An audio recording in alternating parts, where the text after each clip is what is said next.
Right. Henry, give us a Norton. Norton, We're on. we're on. Mic check. Oh, mate. How you going? I'm good. I'm good. You How are good? you? You really good? Yeah. Yeah. Beautiful, mate. We met obviously last week at the Unstoppable Speaker program with Morgan, and just like a lot of people there, just sort of hit it off straight away.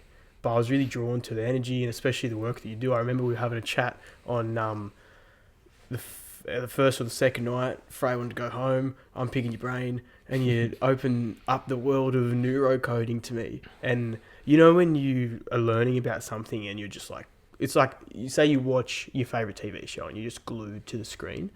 I find that same concept, but when I'm learning, there's some things that my ears just get glued to the words, and it's like I just want to consume everything. And I felt like that. And then we did like a mini process, and it just blew me away because I'll be honest with you, I didn't know that you'd started the process then. I thought we were just having a conversation, and then next minute we were in it, and I was like, what? And then, because you were getting deeper, and I was like, holy shit. And then when you said, like, yeah, it's a, money block around sadness or something, and I was like, what the fuck? How does he know that? Like, what's going on? So tell me, like, how you found neurocoding, and, yeah, how did you find it? So... Or what is it? Maybe start with that. So, essentially, we have been programmed with language, right? So... all the information that you've ever consumed, you have processed and given meaning to that, right? And you access the meaning through language, right? You think in words, right? So if I say, hey, Peachy, there's a red truck coming down the road, you know what that means because of the meaning of those words and the sequence in which I said them. Right, if I said those same words in a different sequence, you'd be looking at me like, what did that guy just say? Now, the meaning of those words will create a physiological response, right, when you focus on them. So what they found was they were putting people in MRI machines, and they were playing these audio tapes, these stories, and they were watching what the brain was doing. And they realized that in all these different people, the brain would light up in the same areas on the same words. Right? So in the brain, there's a certain sequence to where those words are processed or where the meaning of that word is processed. That sequence is the code. Gotcha. Right? And so the physiological response or reaction that you feel is going to be on some kind of spectrum of either like completely stressed out or coherent. Right? Now your brain being electrical is attached to your nervous system, right? And everything is firing with electricity. Now that current is either going to be coherent or turbulent depending on the meaning of the thing, which is why essentially like muscle testing works. Right, so it's the same kind of thing. I just get you to say certain words, your body responds, and we test it. We test what the electrical current in your body does in that moment. Right, so it's no different to like what heart math is doing, and all of Dispenza's work where they're watching the brain scans. It's the same thing, but ultimately what is true is that you're able to read those electrical pulses with your own energetic system, right? It's the field. You are the field. Yep. And once you understand how the field feels, and you know what coherence is, you know what stuck is, you know what stress is, you can navigate it with ease. You're making consciousness tangible. Right? So all I need you to do is say money, and then we can run through the maps that will find all the reasons why money causes stress when you focus on it. Purely based on how I reply to you. It purely based on what your body does. So the electrical current in your body, how your physical body responds to the meaning of that thing. So when you sit with a client, what indications are you looking for to then know where to go next? It's just a feeling. True. Yeah, it's a feeling. So I just ask permission to tune in, right? Build a bridge. Mm-hmm. And that's more for me than them, because otherwise you'd be walking around tuned into everyone all the time. Yes.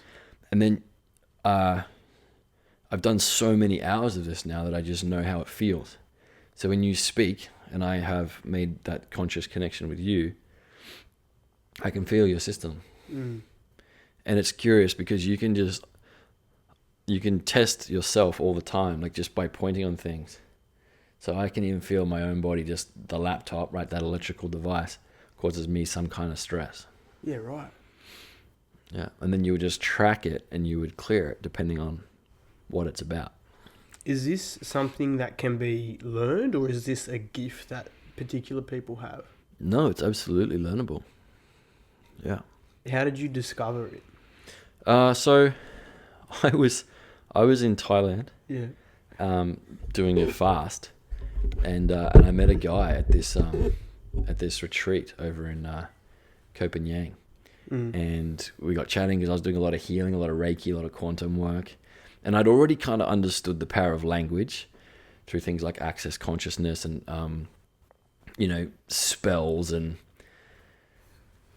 just the power of words. So I was aware of energy, how energy felt, how I could use words to clear energy, right? And then this guy took me through this session, and it was really profound, and I realized like he had a way of navigating that energy. I just said, you have to teach me. And so he did.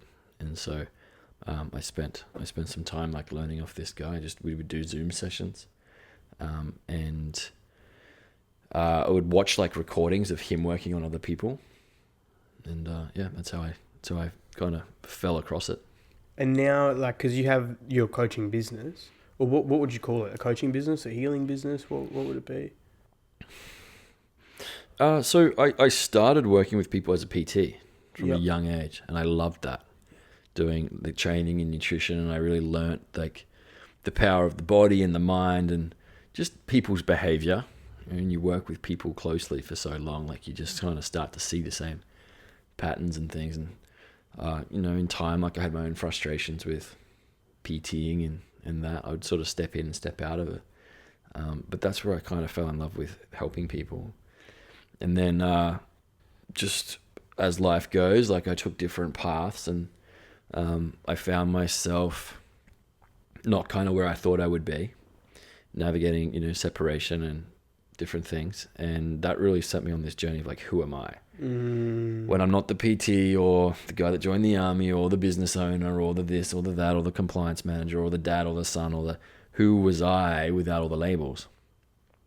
And that took me on this healing journey, and I met some amazing people. And the guy that taught me this was one of them. And in that process, I got drawn to Reiki and quantum healing, and so I just started working with people. I put it out there, and it was like a remembering. You put your hands on people's bodies, and I remember there was one point where I had my eyes closed, but I could still see my hands, and it was just it was a real natural kind of experience. And the things I was picking up on in sessions was really intuitive, and people were like, oh, I could see that too. I could feel that as well, and I just realized like I was good at this. And then so it's just been this kind of like ongoing collection of tools and knowledge and practices, and ever since. And so I work with people depending on like where they're at. So we have a community that has a course that really takes like people from that kind of like beginning stage of figuring out who they are through the mind and the body and the soul. And I developed that off my own experience, off the things that I needed to figure out, and all the practices and the books that I was reading. I really created this like compilation of like how to heal yourself. And I started taking people through that on a one-on-one journey, which was cool. And then I was doing it as like small groups. And then I just turned it into this thing now that people can like take themselves through it when they're ready. And then I just offer support.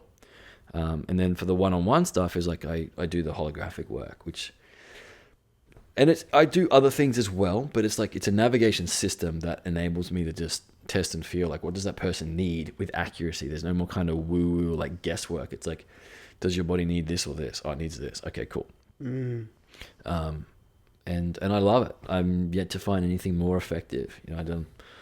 I'm not saying it's not effective. I know a lot of plant medicine, a lot of psilocybin, a lot of different things, and everything has a place. But for me, this has been the most tangible, effective, science-based kind of energetic healing practice. I find men get a lot out of it too, because it's quite logical, and they can speak things, right? And I don't have to sit there and say, oh, so Peachy, like, how do you feel about this happening when you were 7, right? Which most men don't want to do. Yeah. So I can just track it, and I'm like, okay, cool. There's something that's come up here. If you have a memory, amazing. If you don't, it doesn't matter. Let's just cancel and delete it out of your space, right? It's just programming. Like, we're literally programmed like a computer. And so once you understand the language and the power of the language and the meaning of the words, you just more or less like having a dialogue with people, but it's very intentional. See, that's the thing that makes me super curious, is the concept of that you can just remove it. Because coming from going through the personal development space and then going down, counseling, psychotherapy, psychologists, and then into the breathwork world, I developed this belief that you have to feel it to heal it. And then I was first exposed that maybe that may not be the case when I met Darren Stevens, who was on my podcast a couple of months ago. And he's one of the world's fastest hypno and NLP guys, and he also does NLP and something else. I can't remember the exact thing, but he was saying that, like, you can hypnotize people, you go through it and you clear it and it will just release. And I'm just like, it goes against everything I sort of learned. And then now you're saying you can just remove it. So I'm just like, how is that possible? How can you not have to feel this emotion that you've created? I don't know that it's so much like not feeling it. It's getting to the thing that holds it in place. And so ultimately, like, the thing that releases it, I believe, is awareness. And so what you're doing through hypnosis or NLP or whatever is like you're able to navigate to the root cause. It's the same with this work. And once you have an awareness of that, the state of the being wants to go back to coherence. The field wants to return to love, right? Or just whatever the field is. I believe it's love, but the coherent field wants to be coherent. That's its most natural state. It's not natural for us to be stressed out and carrying trauma and shock and overwhelm and all the things that people that hold on into. So it depends on the individual and where they're at and what the nature of the thing is. I've certainly done my days and hours worth of crying in this healing journey. Yeah. But there is an element of just being able to press that button and have that thing discharge. So healing doesn't have to be that long, painful kind of slog. But in saying that, I also now know that, like, if I need to feel sadness, I'll let myself. Yes. So it doesn't kind of build up. I think like, depending on how much you've built up, Yes. is going to depend on how much you need to feel. Yeah. So it's a yes and a no, I think, from my perspective. Yeah, well, it makes sense. It makes perfect sense because, I just think about my own experience, and because that was a pretty big thing. I was like, okay, you got to feel it to heal it. But then what I've been thinking about recently is that I've also gone through these phases where, yes, I was feeling, but because I was so caught into the loop, I was actually creating more emotions at the same time. So I was feeling this stuff, but because of the way that I was thinking, and how I was, like, the stress that I was experiencing and the support that I didn't have at those particular moments, then I would just end up creating it and then sort of spiral sort of thing. So it makes sense that what you're saying is that, like, obviously, yeah, you still feel stuff, but then getting to that root cause, it's like you shine a light onto that darkness, and then suddenly it's not festering anymore. It can't hide. Yeah. And so with your clients in particular, you've found that doing this particular process on them, once you get to that root cause, then what happens for them? Like, what do you notice with them? It is vastly different, but ultimately they get what they want. Like, I'm working with a guy at the moment. He's like a high-level rugby player based in Sydney. And he came to me, like, he'd been benched for a couple of games. he'd just broken up with a partner, and things were just like, he just felt really out of control, and he's there trying to perform and not able to. And we've worked together a couple of months now, maybe every fortnight. And I got a message from him the other day, like, he's now starting. The coaches are beyond happy with him. He launched his own mentoring program. He got paid what he wanted to. He's just started a new relationship, and everything is coherent. Everything is incredible. And so people can turn their lives around really, really quickly when they get out of their own way and they remove the turbulence that's stopping them. I've had all kinds of stuff. Like, I had a lady clear a gluten intolerance of like 40 years 20 years in about 40 minutes. And that came back to a shock experience she had when she was 8 years old. Dad walked in and threw a bowl of spaghetti bolognese against the wall, right? She couldn't process what was going on in her body with what she had just seen, the sound of it. And her body had associated that shock and that trauma of dad, the feeling inside of her, with pasta. Right, so then every time she's eating pasta, she's getting an upset stomach, right? So she'd go and get tested. What does the naturopath say? You have a gluten intolerance. Okay, cool. So now I can't eat gluten. So now bread makes me upset, and all of other gluten products cause a reaction in my body because I'm unable to process gluten, right? But the confusion was never gluten. The confusion was being unable to process the emotions that dad was causing. So all contact, right, with dad was causing this flare up in the digestive system. When we tested the digestion, it was stressed because it actually couldn't process gluten, but it was never about gluten. Gluten was just the symbol for how dad makes me feel. And so once you clear that out, it's like they can eat gluten, no problems. Like, it's profound and it's wacky and it's wild. Like, I've had people come to me. I had a lady express like her brother was in a pretty bad way. We changed the way she thought about her brother. Her brother showed up in her world completely differently. Right? So you start to realize that, like, the way you're thinking about that person, place, or thing determines how you experience it. And so if I change the way you think about that green chair, you will experience it differently in real time. Yep. And that's why it's so profound. Because it doesn't matter, like, I have endless examples of things, but it shows up differently for everyone depending on like where they're at and what they want to work on.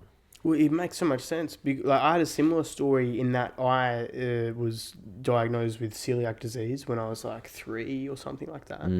And then I was re-diagnosed again when I was 14. And then going on this journey and starting to understand the nature of the body and how it all works, I just asked myself this question one day: what if my body manifested celiac disease to survive the trauma? Yeah. Or to purge the trauma. That was the thing, to purge the trauma. Because one of the things that I learned within breath work is that you purge. Yeah. Like, you're purging because the energy has to change form and has to leave. And then when I would do the breath work, sometimes I would have these reactions that would take me back to my childhood, and it would be the same response that what would happen if I was to eat gluten. And then one day I was doing breath work, and it was on the solar plexus chakra, believe it or not. And mad session, got right into it. At the end of it, my mentor did like a NLP process on me just to help shift the last thing. Opened up a massive can, had a huge purge, and then after the final cough, I got a message that said, "You just cured your celiac disease." Yeah, wow. And I was just like, what? But yeah, it turned out to be true. I eventually tried it, and I started with what did I start with? A little Kinder Surprise, like the little wafer one, not the egg. Yeah. It's like a little wafer. It took me months. It was like my girlfriend at the time had to convince me. She's like, "Come on, do you really think the Indians care about cross-contamination?" I was like, "You're probably right.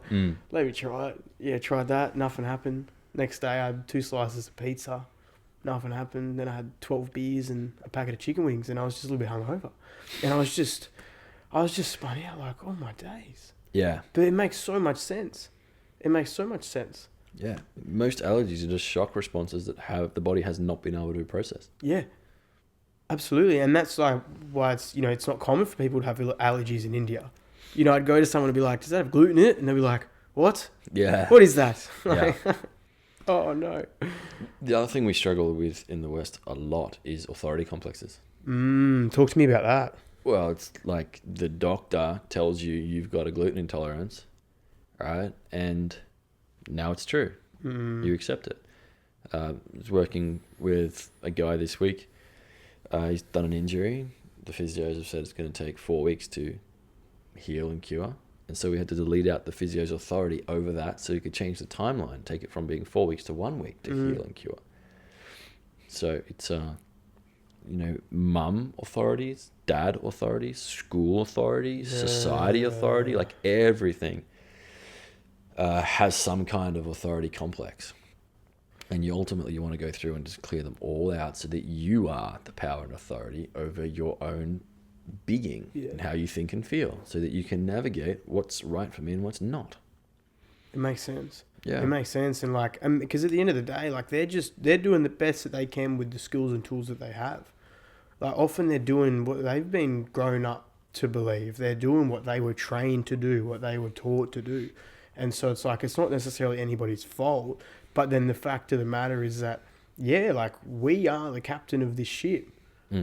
And I'm sure you've got so many stories that can back up that statement. Yeah, I mean, ultimately, like we've been born into a system. Yeah. And people just accept it. Yeah. And it's all unconscious. You don't really have to. Like you can choose what you want to accept and what you don't want to accept based on what's true for you. That's a whole other can of worms, right? It's like your truth is different to my truth. And both are true at the same time. Yeah. Right? Which is why we can have the same experience and talk about it, but see it so differently. But yeah, there is a system, there is a structure. Yeah, for sure. And it's confusing because that's not necessarily what the soul wants to. It's not the true soul's path. Exactly. And then that makes sense why so many people experience so many different problems. Because it's not like it's one thing either. It's like a quantum concoction of shit. Yeah. Like, it's like, cause it's like, oh, okay, maybe everybody knows that the stuff that they learn at school isn't really the stuff that they need to learn about the world. We sort of know that. But then there's more to it because it's like, oh, wait, the food I'm eating isn't actually good for me. Wait, what is good for me? Oh, wait, the job, I don't actually like this job. What do you mean? Oh, wait, I'm actually... The conversations that I'm entertaining are all of this. Oh, wait a minute. Like, it's just like one after the other, after the other, after the other. So on one hand, like it makes sense why so many people are unconscious because on one perspective, you can look at it as like this big mountain and it's like, no, it's all right.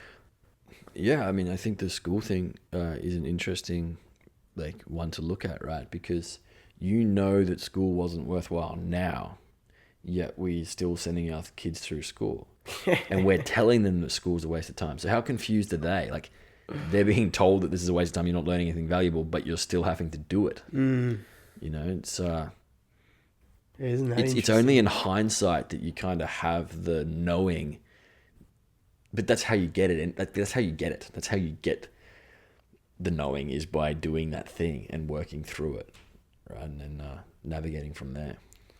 When did you turn from your unconscious programming to then being conscious and creating your life? It's still a work in progress. But it's getting to know yourself. And I wrote about this morning in my daily pages, actually. Your connection with your body is your connection to God or to source or to the higher dimensions or whatever you want, right? If you're not connected to your body, you have no way to navigate.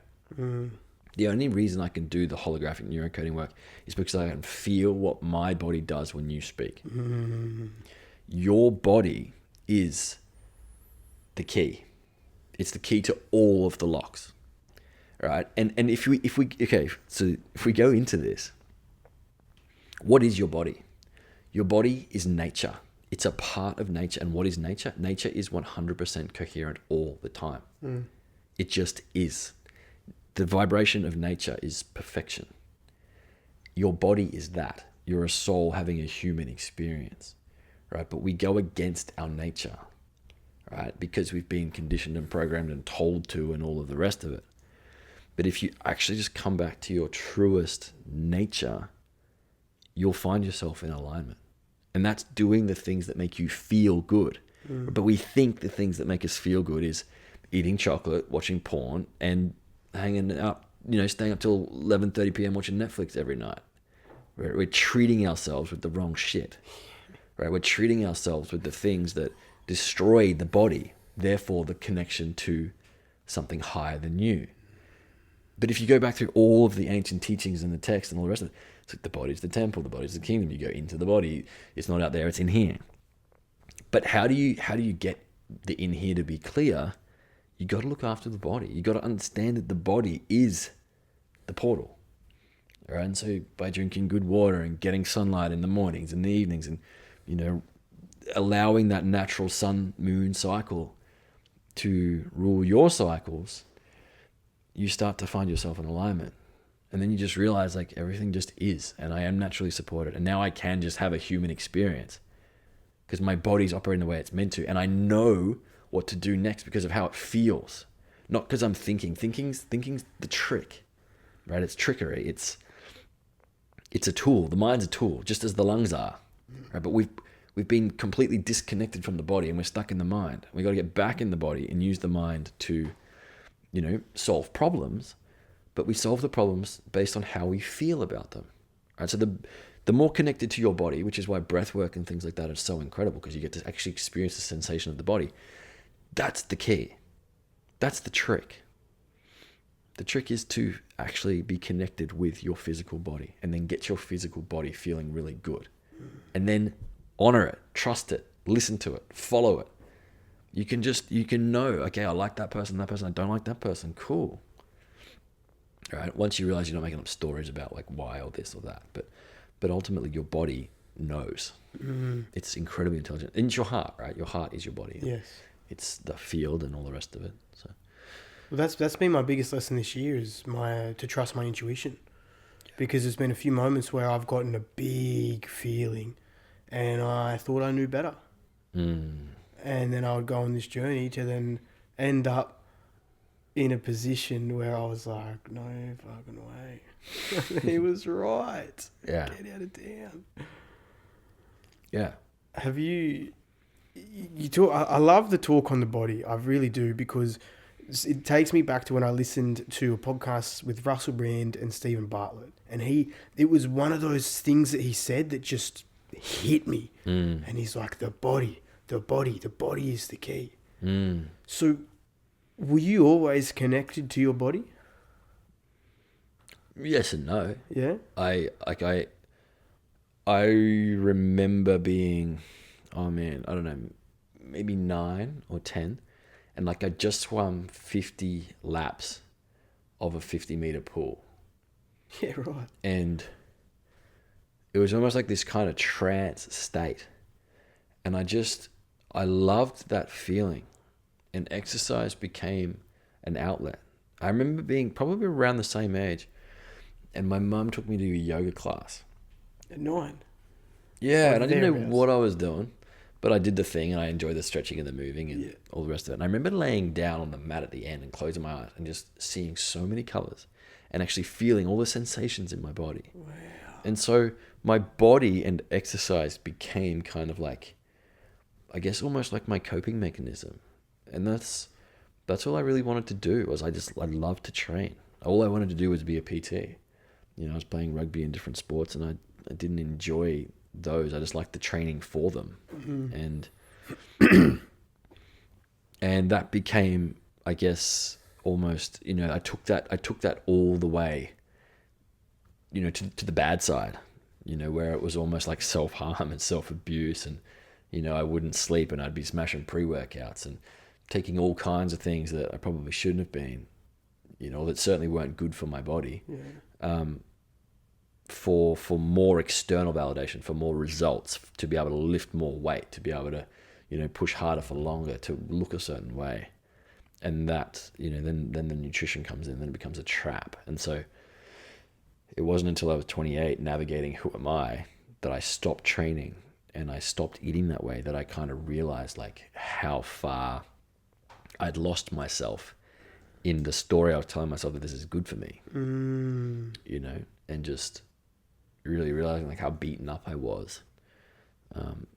So I've always had a connection to my body. I haven't always looked after it. And I'm on that journey now of like figuring out what does that mean for me, and who am I to have like a healthy relationship with my body. I think anyone that goes to the gym has some kind of form of body dysmorphia.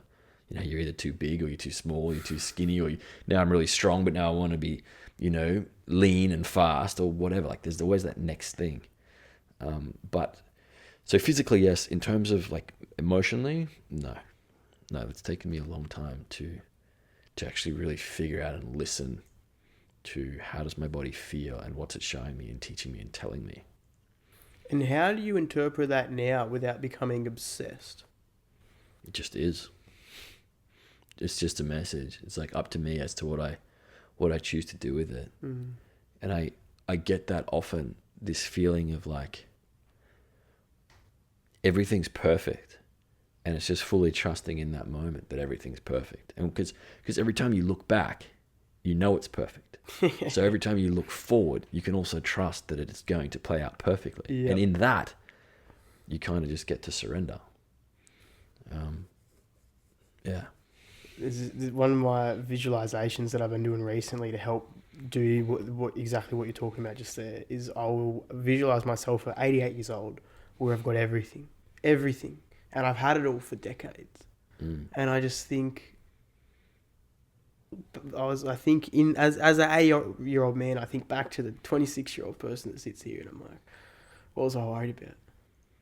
There's nothing to worry about. Just crack on. And it's just like a big weight lifting off, because it brings that perspective in. It's like, yeah, actually, it's like the time is now. It's happening right now. Yeah. I mean, like a technique you can use, like, you know, be it psychic practices or just like helping people heal, is just keep asking them the same question. Okay, what's under that? What's under that? What's the sensation of that? Oh, anger. What's under that? Oh, sadness. Oh, what's under that? Until they get to the bottom, right? And it's the same. Oh, I've lost my train of thought completely. It's the same. What did you just say? I said that I'll visualize myself at 88 years old. Yes. Looking back on my life. Yes. So we keep like, everything we seek is a feeling, either to move away from or towards a feeling inside of us. Right. So like a conversation I'll have with myself, right, is, for example, earning money. I need to go and do this, and this to earn the money. Okay, Henry, what are you going to do when you earn the money? I'm going to go to the beach and read my book. Fuck earn the money. Take your book, go to the beach right now. Yeah. Right? Because you're still seeking the feeling, right? And by doing the thing that you really want to do, you get everything you need to support that. Yes. What do I really need the money for? I don't know. An illusion. A story. But the truth is, 9 out of 10 times, you can probably go and do the thing or create the feeling you're seeking without doing the thing you think you have to do. Yeah. Right? It's like we keep waiting. We keep justifying why we're not going to do that thing because I'm not ready, I'm not good enough, I'm not this, I'm not big or strong, or don't have enough money or time or whatever. And I'm not saying that's not always true. You got to be like somewhat realistic about it. But most of the time, you can actually do the things that make you feel really good for free, because the things that are actually best for the body are free. And if you just bypass the whole story you get stuck in, just don't do the shit that makes your body feel really, really good, all those good things that you want to try and do here actually show up over here. And then you do that, and you do the thing that your body actually wants, and you look after yourself, and then you've actually got the energy to do the other stuff, to make the money, to do the business. Yeah, we've been completely conditioned to do it backwards. Yeah. And when you feel good, good things happen. Your sole responsibility is to do stuff that makes you feel good. But I'm not talking about like the superficial feel good. I'm talking about the actual genuine like soul satisfaction. Yeah, we've got it all messed up. Because then you're chasing the thing that's not actually realistic. Because on like from a natural perspective, that same feeling that you get when you eat sugar, like you can't get that feeling from a natural perspective because you're not supposed to. Yeah. But it's better. Like I used to hate fruit. I used to hate it. I thought it was disgusting. Okay. But I also loved sugar.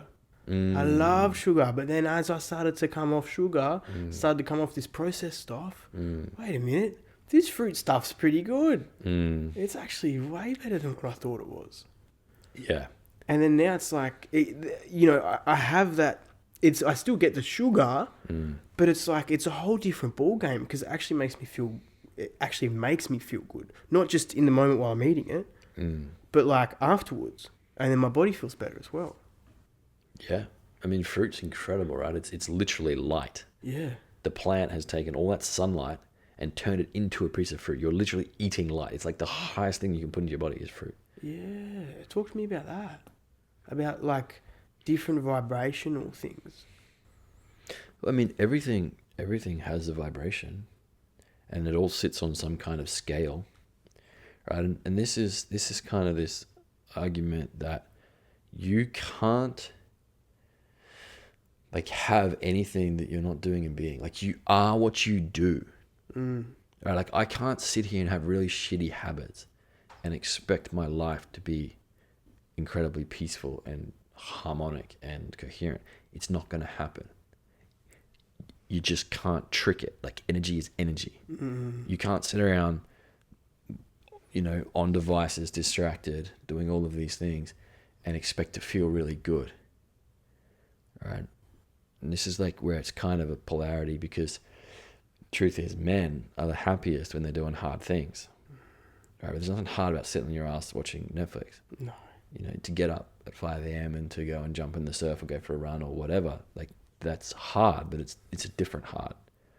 And so it's like you got to do something. You may as well do the things that enable you to feel really good because when you feel really good, good things show up. And this is like the truth of it is that nothing outside of you is ever going to give you that feeling. I remember, working with guys like in bodybuilding, they're in the best shape they've ever been in the mirror, flexing, and they're still not enough.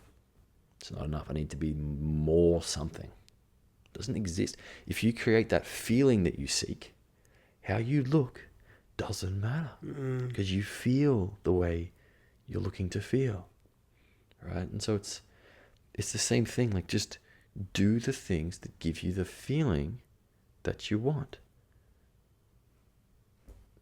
That's the trick. It sounds so That's simple. the secret. It's so simple, but it's not easy. And why is it not easy, Henry? Because so many of us are so lost and distracted. And we have these like highly addictive experiences at the tip of our fingers. My daughter, she'll play iPad, right? And it'll be like, righto, let's jump off that now, baby. Let's draw or read.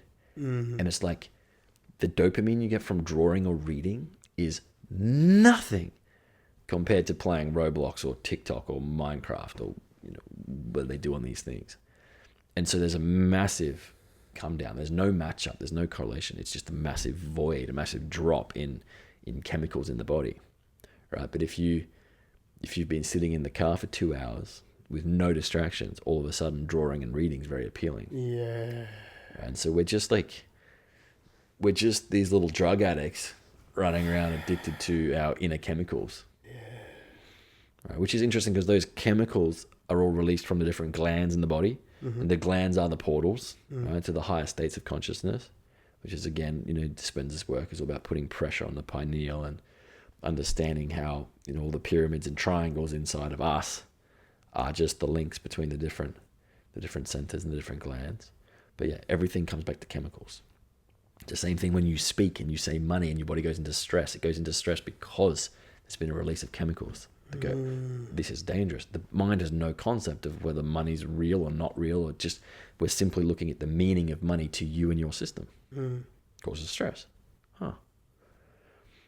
How can we do it so that that thing doesn't cause stress, so that you naturally have more of it come into your space without doing anything? It just happens. Talk to me about the glands. because I started listening to Becoming Supernatural the other day, Okay. and like, it's my new Bible. I'm only 4 chapters in, but That's Dispenza's one. yeah, Yeah, cool. It's my new Bible already. Have you done the meditations? Hey, Have you done those meditations? not yet. I've only listened to it when I've been driving. Like I tried to do one while I was driving, and I sort of did it, but like I was like, no, I need to sit and do this properly. Yeah, cool. I've got all of them, so I'll share them with you after. Yeah, beautiful. But yeah, talk to me about the glands. Like this is, I mean, yeah, this is something I'm super, super fascinated with. Super fascinated with. So, like, I to be honest, like, I haven't gone into the ins and outs of the intricacies around them, right? But if I'm doing my holographic work, I will test them depending on where that person's at, and then I will ask it to optimize, or ask it to run, or ask it to do this, or balance it out, right? Because they think of the glands as like operating centers. They all have very specific roles, right? And if they're not coherent or not working correctly, the whole system doesn't function the way it should be. What do you think the correlation between the glands and the chakras are? Well, every chakra has gland or glands associated with it. Yeah, that's what I'm saying. So what, like, how am I trying to frame this question? I had this thought one day. I was watching this Einstein documentary, and I was like, he's a human. I'm a human. We're the same.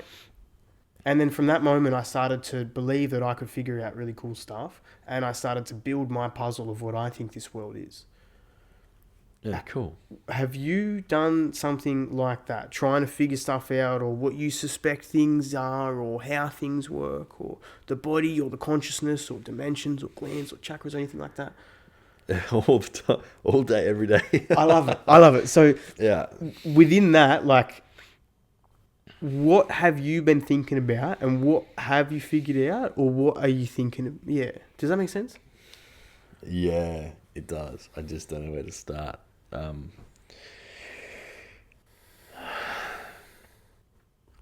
For me at the moment, I'm trying to distill all of the craziness into things that are like tangible and functional for everyday people to live better lives. And that's kind of my practice, is wanting to teach these like far out things in a grounded way, so that it's actually real and you can actually do something with it, because everything is fractal. So whether we take the very smallest part or the biggest part, it's the same. We're just zooming in, zooming out. So for example, like habits could also have like a very multi-dimensional kind of spiritual meaning, ritualistic type practice. But at the end of the day, you're a creative being, and your habits dictate the quality of your life and who you're going to be and all the rest of it. So I have all kinds of like awarenesses, and all kinds of different things happen, especially when I'm in sessions with people. And then it's really just about trying to make sense of that so I can share it with them. And then the greater audience. Like we just started this week, like, right, let's start a YouTube channel, let's start a blog, and let's start making these realizations like bite-sized things for people. Because people, I find, are not anti like spirituality or anti woo-woo, but they don't get it because it's delivered in such a way that makes no sense. Right? And so if we take the chakras and the pineal gland as an example, it's like you can talk to someone about the pineal gland because they know it's a real thing. Whereas the chakra's so woo-woo for them, but it's ultimately the same thing. It's still just a thing in that space. So it's just like, how do I talk to people in the language they're ready to understand? I've cracked the code on that one. Okay. What is Wi-Fi?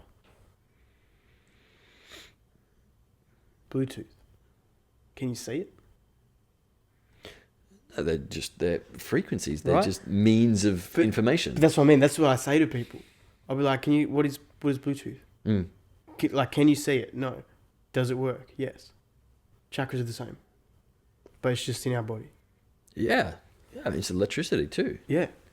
It's just another energetic thing, phenomena. But then it's still like, because you got to connect it to stuff that they already know. So it's like, how do I then, like, okay, logically that might make sense. Okay, well, I don't really understand Bluetooth, but I use it. So then therefore chakras could exist. But then it's like, what's the link? It's like, what am I supposed to make of this information? Because not everyone has to know all of it. Like, I feel like that's sort of part of, like, our roles in this space as whatever you want to call it, coaches, healers, whatever label you want to put on it, like helping people get better, to live better lives. It's like, it's almost like we get into those rabbit holes so that then they don't have to dive as deep into it. But then you can just sort of hold their hand through the thing that they need to, so they can just go back to their life. Yeah, ultimately. Because people will resonate with you based on where they're at, not based on where you're at. Yeah. You know, it's like if we take personal development, for example, like Tony Robbins is probably the GOAT of that in our life at the moment. And so if you spend your whole life going, oh, I can't do what he's doing because I'm not him, you won't. Therefore, all of those people that are ready for your message don't get it. Right? And so there's like this, I believe that we are, one, meant to come here and heal ourselves, like sort our shit out, figure out who we are, and then share how we did it, so that others can do the same. Because everyone has a key, right? And it's like, if you imagined yourself locked in a cell and you had total amnesia, right? You put yourself in there, you locked the door, and then you swallowed the key, right? You can spend your whole lifetime running around that cell, but until you look inside yourself, you're not going to find the key. Right? And so those people that do look inside themselves and do find those keys and then unlock their doors have a duty, one, to pass on those keys to the other people, but two, tell them where to look. Right? That's how we set each other free. It's kind of just my analogy of like how I like to visualize. No, I love that. It makes so much sense, because that sense of duty is a really strong thing. That's how I got over my fear of posting my face online. Was I'd done enough work to where I realized that it's not about me. It's a duty that I have to share this stuff. It's nothing to do with me. Like, I can't let my own ego get in the way of the person who needs to hear this message. Because it's like, even if one person takes something away from it, then it's worth it. I like that. Because then it makes it so much easier to do it, right? Yeah, exactly. Because then it's not about you. Yeah. It's not about you. It's not about us. It's about people. But then it's like, to get to that point where you have that perspective, you have to look inwards.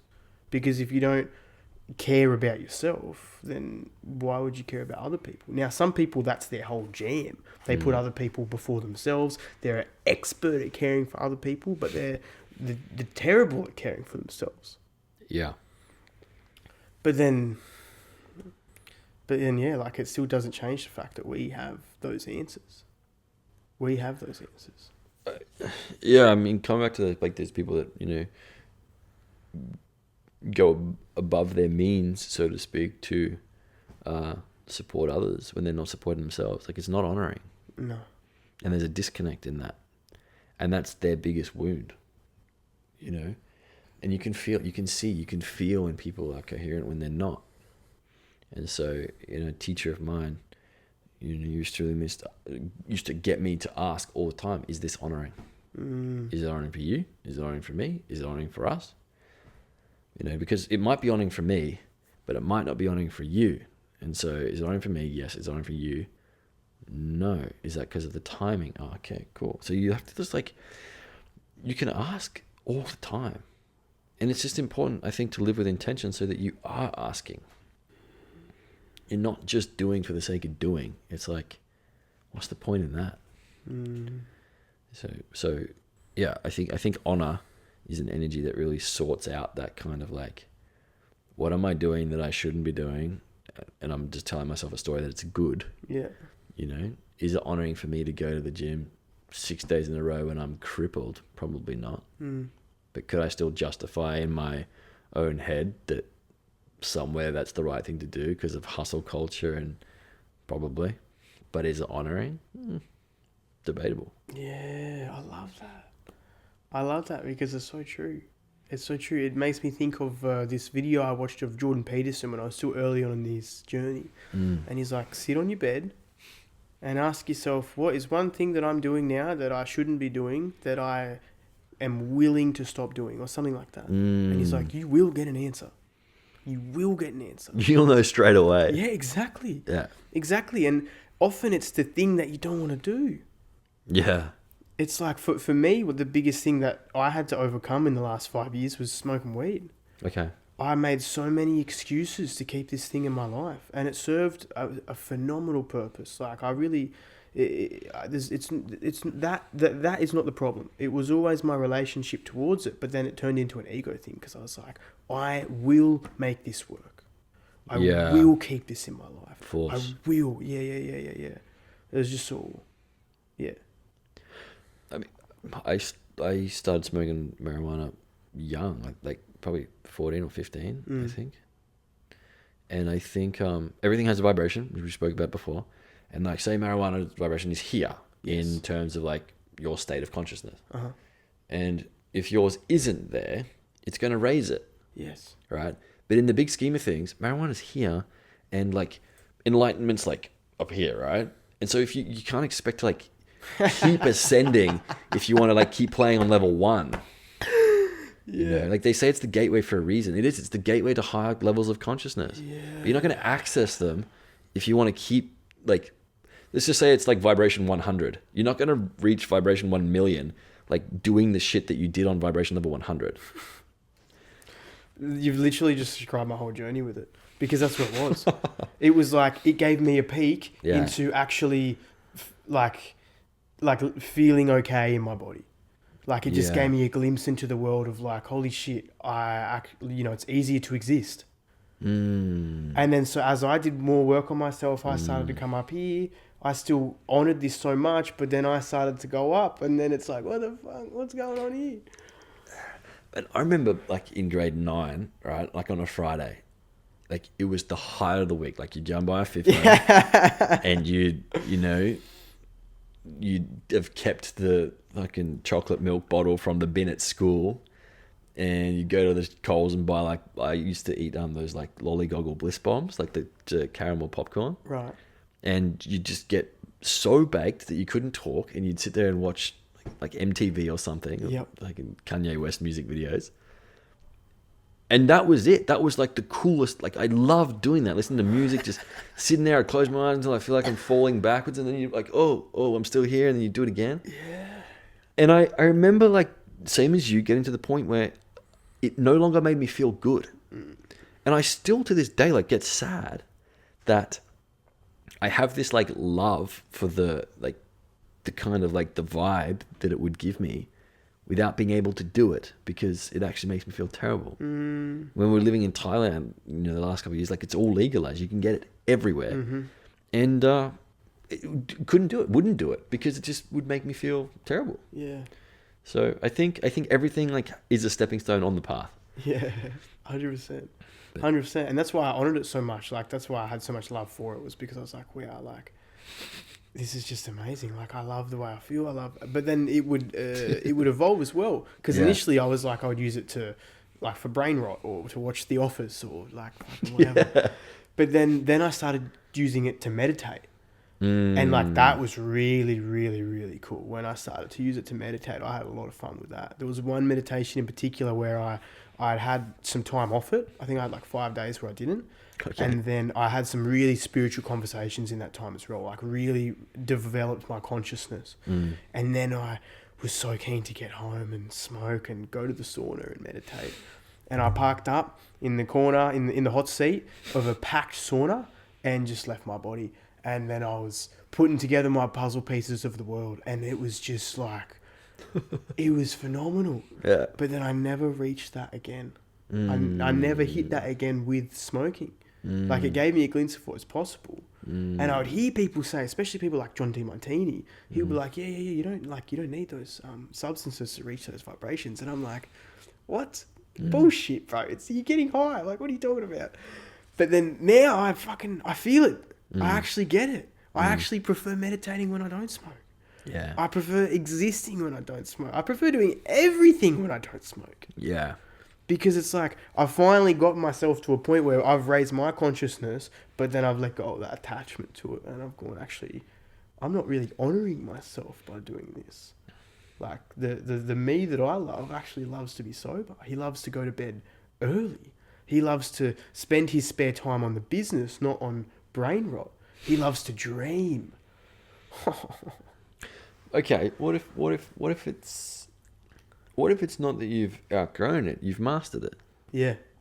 So, like, I did a lot of psilocybin, right, mushrooms, and I had some incredible experiences at a pretty young age.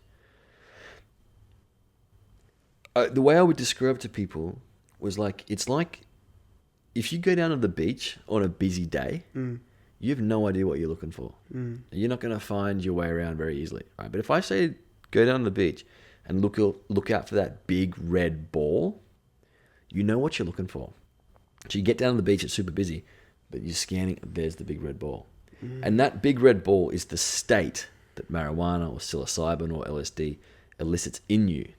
So that when you're sitting in meditation or breath work or whatever, getting yourself in an altered state of consciousness, you can create the same state because you've been there before far, far easier. You can create the same level of consciousness that marijuana helped you access. You can create the ayahuasca or the psilocybin or the LSD experience because you've been there, whereas before you hadn't. I don't know. That's just a.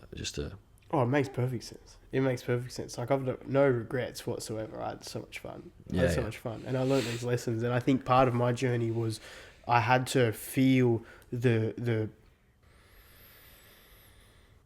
had to feel the way that I did towards it so that I could help other people handle their relationships with it. Because it's like, I get it.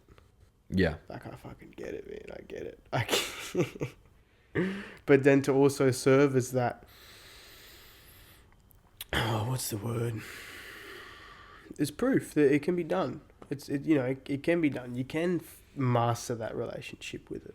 And it does serve a purpose. It's not about things being good or bad. It's just recognizing it just is. It just is. And then it's the nature of the universe, cause and effect. Yeah. 1 + 1 = 2. Basic mathematics.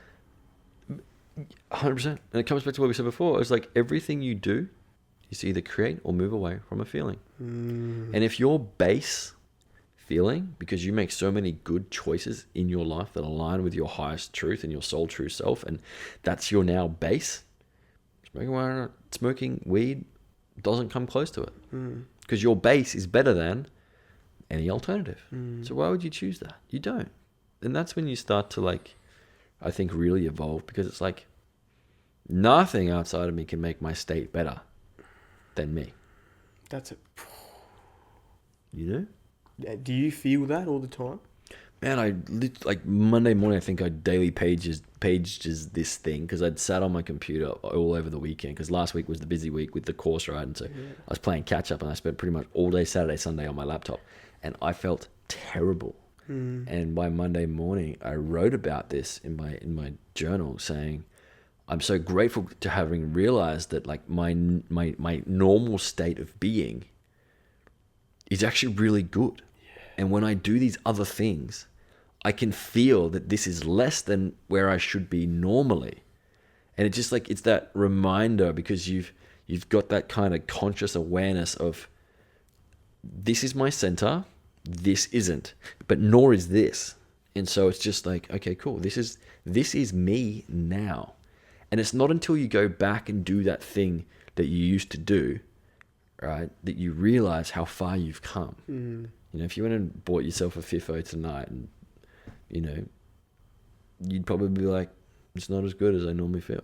Yeah. Oh, I did it the other day. I was like, because I had some time off from it, and then I was with my friend. He's like, yeah, I got a little bit left. I want to get rid of this. And initially I was like, fuck no, not a chance. And then some time went on, and I was like, you know what? It'd be good. And one of the reasons I did it was to prove to myself that I could do it, and then I could come off it straight away.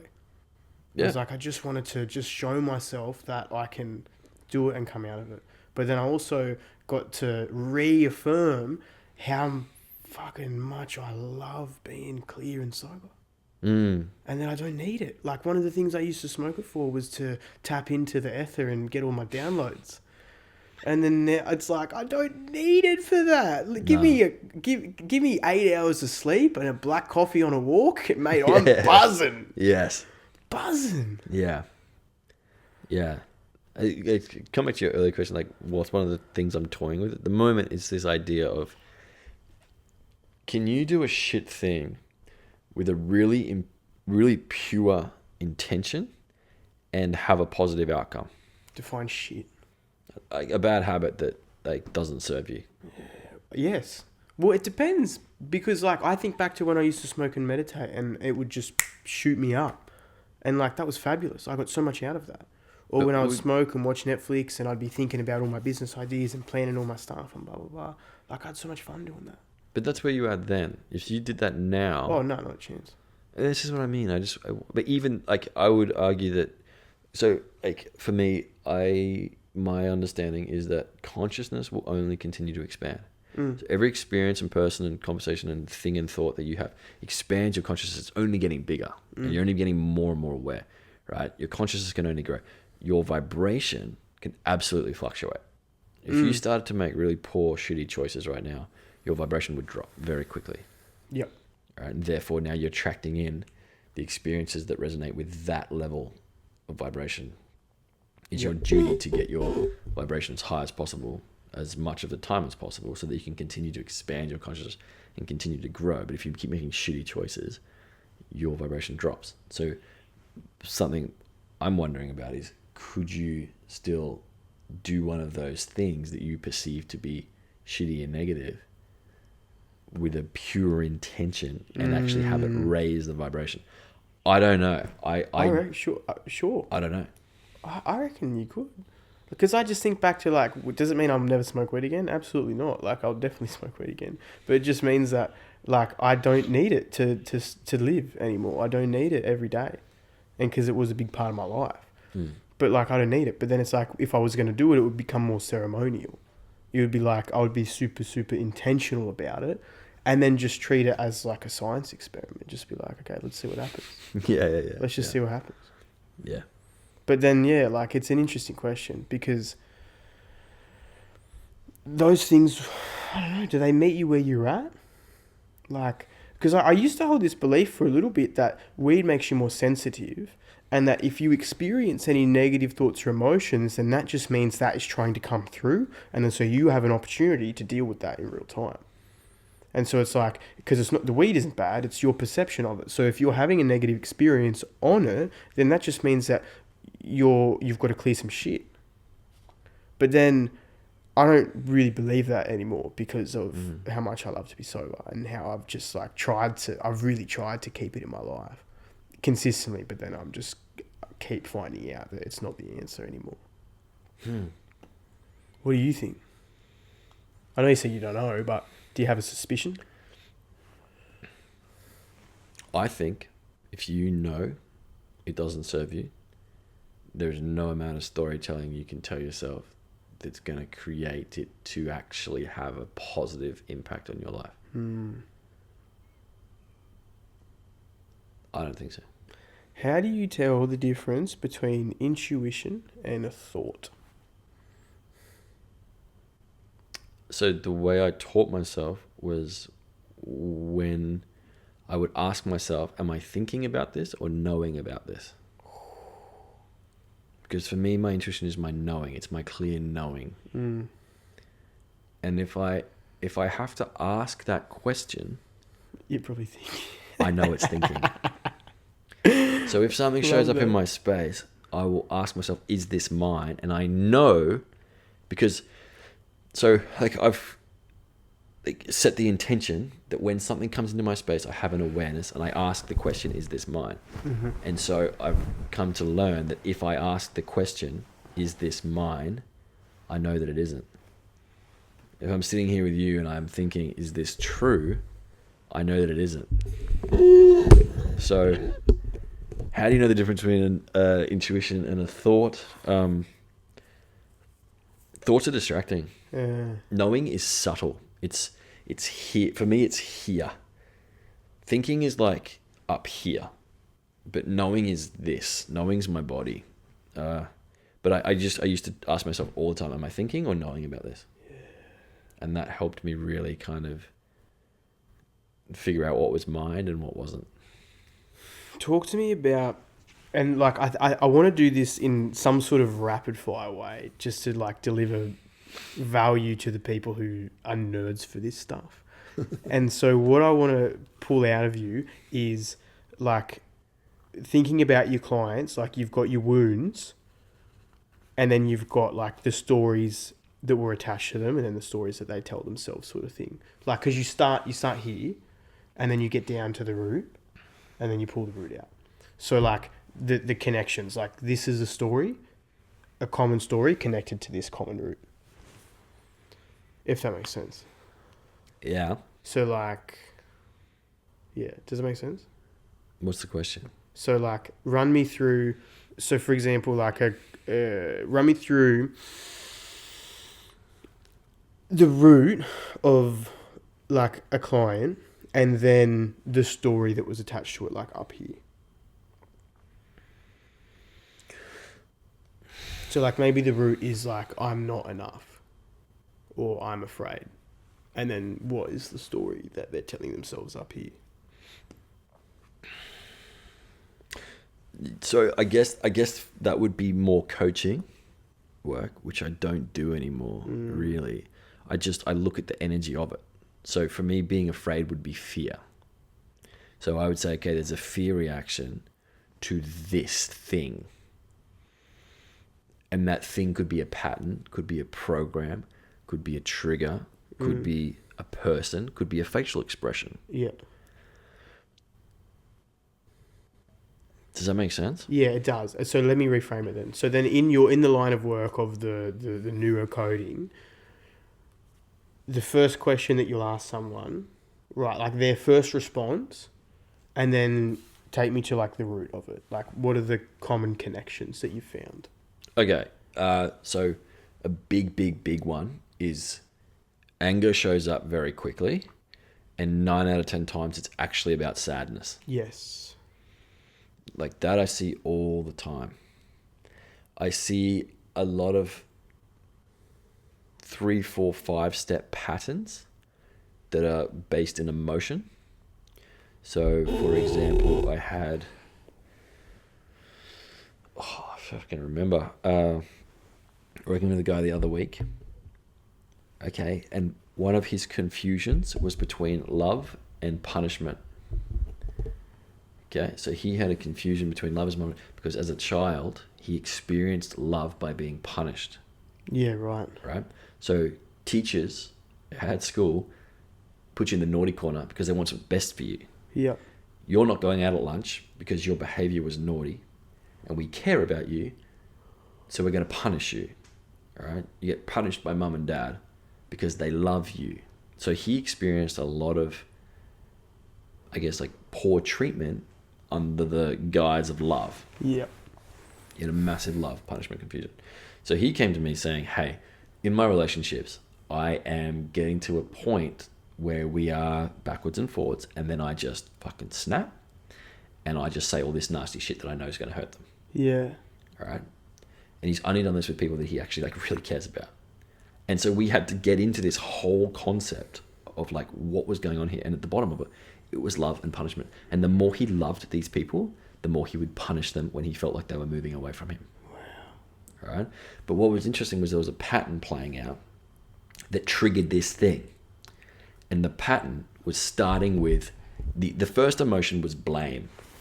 So if he blamed them or they blamed him or there was any kind of blame in the space, this pattern would run. All right? And I can't remember exactly, but just for argument's sake, it would run for say 27 minutes and it would move through 4 steps. And I think from memory, I know the first energy was blame. Blame would lead into rejection. It was blame, then it was criticism. Right? So if we're playing the blame game, all of a sudden I feel criticized. Yep. When I move through criticism, then I move into rejection. Right? And the last one was confusion. Yeah. So it was this 18-minute pattern that whenever blame would show up, he would move through this state of emotion of feeling criticized and then rejecting himself and then being really confused about what just happened, right? And then punishing the person because he loves them. And this is just like, stuff like this comes up all the time, where people have these like complex patterns around simple processes that they're experiencing all the time. And it's just like pressing a button. So it's like, soon as blame comes in, now this show turns on and runs. And it's going to run for 18 minutes and he's going to end up feeling confused. Yeah. Depending on the scale. And so once you make that aware for someone, usually their subconscious is like pretty quick at turning it off. And so all we're doing is just looking for detail. More detail, more detail, more detail. Okay, enough detail, cool. And then we create a story of what's happening. Okay, so tell me what happens when this happens. Oh, yeah, actually, yeah. Oh, shit, actually, yeah. Yeah, I do notice that. Ah, okay. Sometimes patterns will loop into other patterns. You know, so I had one lady the other day, and she had one pattern that was like an anxiety pattern that ran pretty quickly based on seeing her ex-partner on social media. All right, and then that pattern was like 10 or 12 minutes. So there'd be a whole story around that. It would just go through its processes because it's just your brain's like, it's like opening an app. So first we open this app and then we open this app, and that the first pattern led into a second pattern, which was much bigger, which was like an anxiety pattern. So it was how she would experience anxiety kind of throughout her life from a long time. And so it's these, you can have multiple little patterns that lead to bigger patterns or programs, or however you want to think about it. But it's just like a sequence of events that kind of happens outside of your will, which is why you find people, you know, fuck, why does this happen every time that happens? Okay, because you're running a pattern. Like, you're aware that it's there because you can feel it and you can see it, but you don't know how to turn it off. Yeah. You don't know how to change it. And that's why it's so kind of profound. Yeah. It's just precise. Like, I can just say things, and because I don't need to ask you anything. And people perceive it as magic. You just getting to the root cause of the thing, and you say the word, or okay, mum said this to you when you were 7, and it's like, and you can watch them like, how do you know that? It's because your energy just showed us. I had one guy, I worked with him. I still work with him. He's awesome. He had this 3-word phrase. It was his mum saying "fuck you" and then his name, and this thing would send him wild. So whenever he would like hear "fuck you," his name, it just would trigger like eruption of like patterns, all of them. Yeah. Anxiety, depression, like not enough, like, because this is coming from mum, right? So mum is another whole space and authority complex, because at one point you were the same being, right? You literally grew inside of her, and so unless you have like an individuation process, mum will be dominating all kinds of thoughts in your space.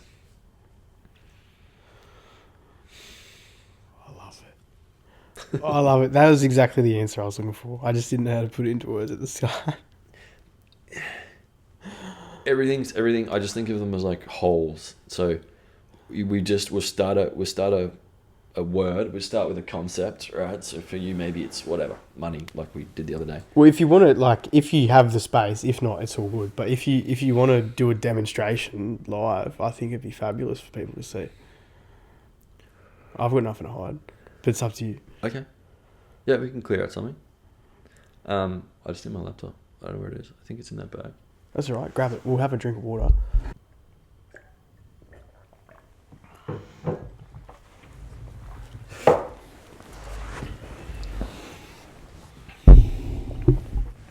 Do you need to be in my field, or it's all right? Oh, you do it on Zoom, don't you? Yeah, I do it all over Zoom. Yes, that's sick. It's convenient, isn't it? Well, it enabled me to travel, and people can sit in their own space and be safe and happy and comfortable, and I can work on them from wherever. Yeah. I much prefer. I've done a few sessions in person. I did one with a guy at that thing we were at. speaker, unstoppable speaker, hit me up and just said, "Hey, I've got this and this coming up." I think he just wanted to have a chat, and I was like, "Can I just clear it?" He was like, "Yep." And he's like, "Fuck, what did you just do?" Can I just clear it? And I was like, "I don't want to have a chat about it." And this is the thing. It's like, so I would, for a long time, like I would still have people hitting me up about my coaching process. Yeah. And it's like let's not waste both of our time. Like, let's just clear it. Yeah. And so it just became this kind of, for me, I like efficiency. Yes. I like optimal. I like just to do shit that works. Yeah. And so it's like, if I can find something better, I'm going to do that.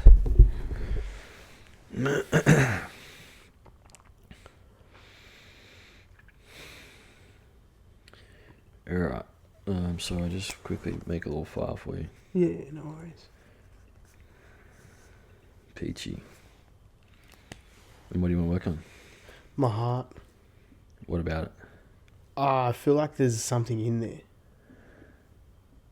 Like, energetically. Like, where I used to do some breath work and I would feel like it was like covered in stone. Like it was like made of stone. And then as I started to move through that, I felt like I would crack it. But then I felt like for some time that there's like a rock in there. It feels like there's a rock in there. And I've spent a lot of time talking to it and giving it space and breathing and so on and so forth. And we'll come and go. Like today, I felt it this morning when I was driving. And then I just started making sounds. I just started literally just making sounds. And I noticed that when I go E, that like the E vibration would connect to it more than like the other vowels. And I said that a bunch. And then a car drove past me and its number plate wasn't exactly Om 108, but it was close enough.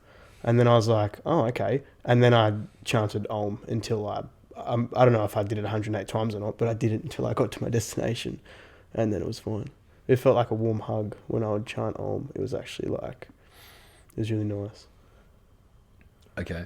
Yeah, sweet. I gave you everything. Sweet. I mean, like, that's a super kind of far out there thing, right? Like, I feel like I have a rock in my heart. Yeah, right. But we can kind of have an experiment and see what happens. Yeah. Yeah, most people like have a tangible thing, right? Like, my boss is giving me a really hard time. I get anxiety going to work. Or like I keep attracting in these shitty cycles with my partner. Or whatever. But we can have a look at the stone heart. That's cool. Well, we could do like a conflict thing. Like I would struggle when I'd get into some sort of conflict when I had partners, I would start to fizz out. Okay, cool.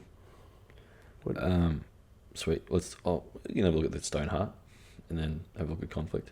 Oh, we'll just pick one, man. It's all good. Hey. So we'll just pick one, then get back to the potty.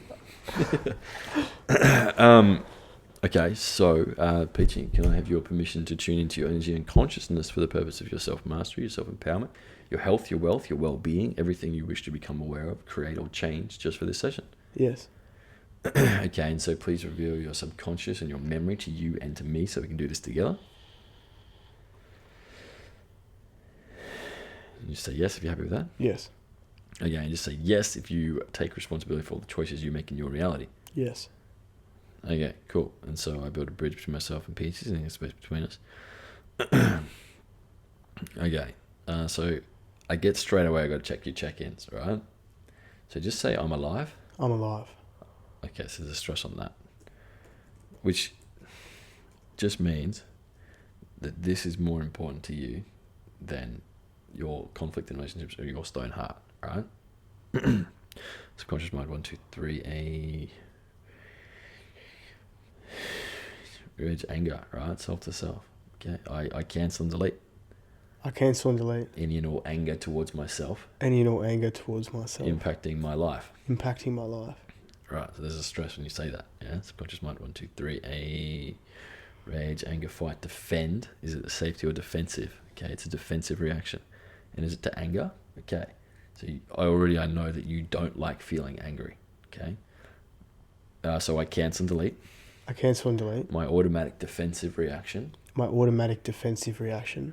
Yeah, to anger in my life. To anger in my life. Yeah, okay. Subconscious mind expression. 1, 2, 3. So it's an anxiety. Self to self, self to other, other to self. Alright.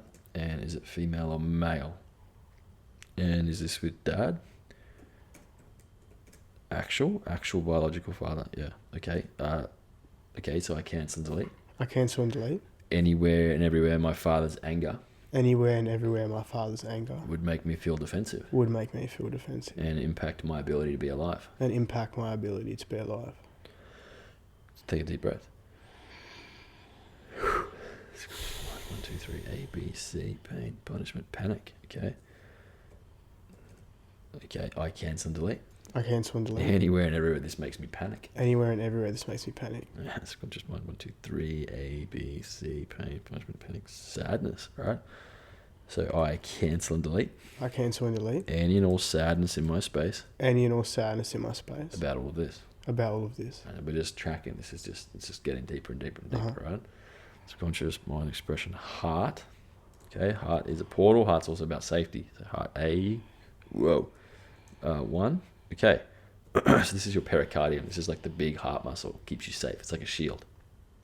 Can you say, I optimally relax? I optimally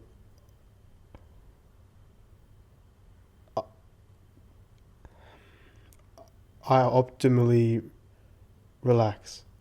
Fuck. My pericardium. Say again. My pericardium. My pericardium. Let's take another deep breath. So this is your heart keeping you safe, right? And this is about being alive. So this is like as big as it kind of gets, right? Because it's a stress life. It's in everything. Sorry, a life stress. All right. So pericardium, right? It's conscious mind expression, heart, power. All right. So solar plexus, power 0, power 1. Okay. All right. And this is about switching on your willpower. Okay. And so is this with dad's anger, right? So I cancel and delete. I cancel and delete. Any and all power and authority. Any and all power and authority. My father's anger. My father's anger. Has had over my willpower. Has had over my willpower. All right, so you feel like that just drops out completely. There's just no coherence there. Subconscious mind, 1, 2, 3, A, B, C, pain, punishment. Self to self, self to other, other to self. Okay, so I cancel and delete. I cancel and delete. Anywhere and everywhere my father punishing me with anger. Anywhere and everywhere my father punishing me with anger. Has impacted my willpower. Has impacted my willpower. All right, so it's still going. Subconscious mind, expression, heart. Heart A, heart B, B0, B1. Okay, I cancel and delete. I cancel and delete. Any and all heart-based shock. Any and all heart-based shock. Being punished by my father. Being punished by my father. With the energy of anger. With the energy of anger. Has caused my heart. That's caused my heart. Take a deep breath.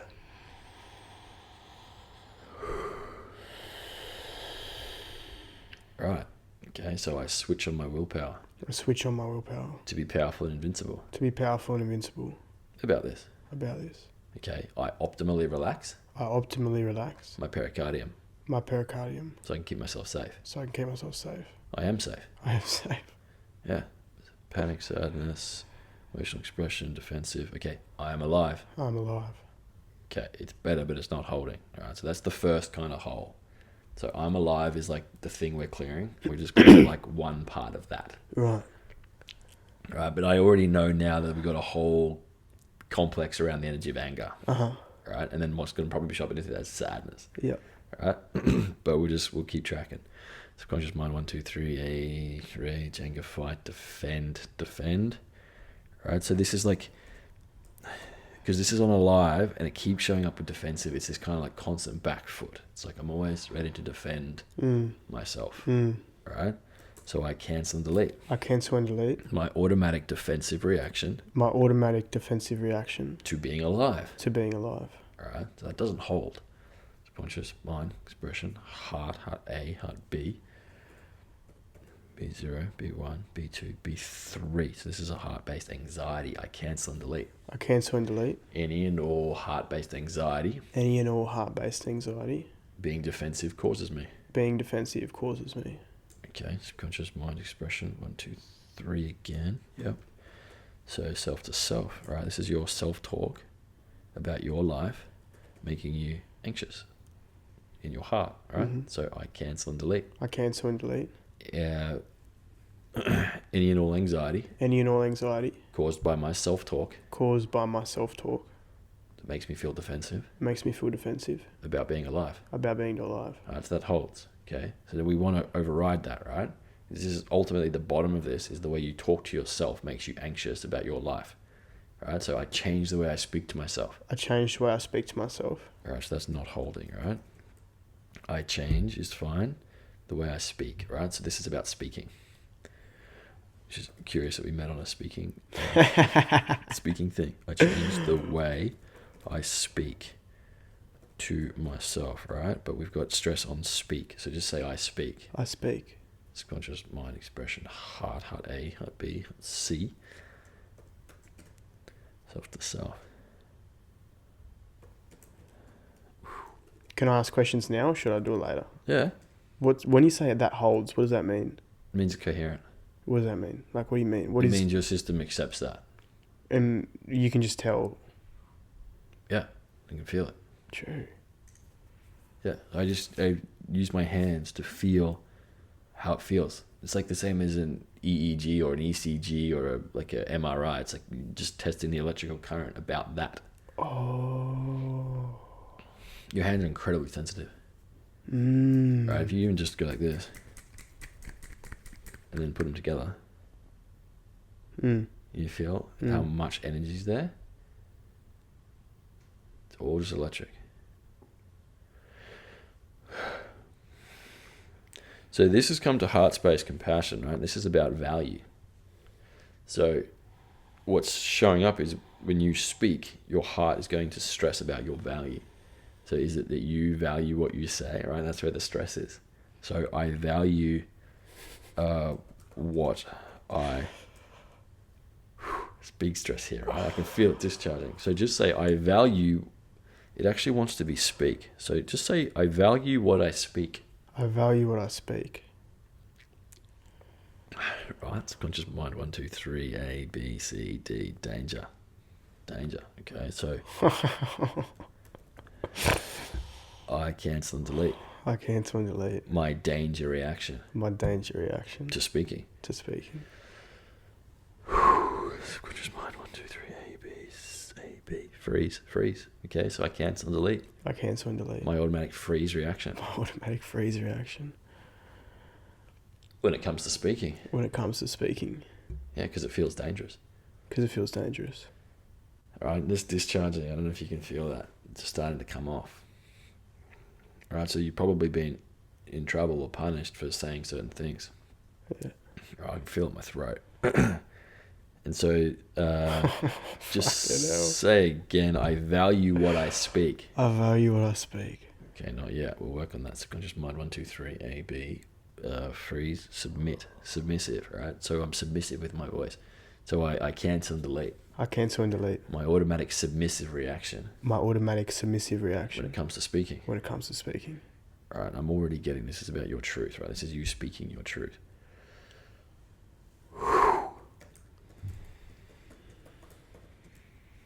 What are you experiencing? So like, because I feel nothing. Yeah, it's weird when it's... Or sometimes, but like... Yeah, so for me, I feel like I can feel the energy of... Like, I can just feel the energy of all of it. Of your system. So it's... I don't have the stories or the memories or... Yeah. And I'm not getting them. I'm not asking for them. Yeah. I just am tracking the energy of when you say certain things. Yeah, right. And I've done it enough to know like where things will go or what things mean. Usually. Sometimes stuff like comes out of the blue. It's like, whoa, that's crazy. But this here, right, which would make sense, is there's a massive stress on I speak my truth, right? My truth is a massive stress as well, like even more than I speak, right? And it would make sense that this is all under I am alive. Right? Because how can you be completely alive and confident and coherent if you have a stress on speaking your truth? Right? You can just feel the stress in it, the whole thing, and just us talking about it. So we've got a danger reaction, we've got a value issue on what I speak, right? And then it goes to I speak my truth, which is just like, I don't want to do that. So just say for me, I speak my truth. I speak my truth. Subconscious, mind, expression, heart, power again, all right? So it goes back to your solar plexus, power 0, power 1. I switch on my willpower. I switch on my willpower. Yeah, to be powerful and invincible. To be powerful and invincible. About speaking my truth. With or without? About. About speaking my truth. Subconscious mind, 1, 2, 3, defend. All right. So I cancel and delete. I cancel and delete. My automatic defensive reaction. My automatic defensive reaction. When it comes to speaking my truth. When it comes to speaking my truth. Yeah. So I mean, this is a big piece. Right? Like, trust with you would just go into something massive, right? But we'll just see how quick we can kind of subconscious mind 1, 2, 3 rage, anger, fight, defend. So it's looping there, right? So we've got defensive twice, which means there's a confusion. Mm-hmm. So I cancel and delete. I cancel and delete. Any and all confusion. Any and all confusion.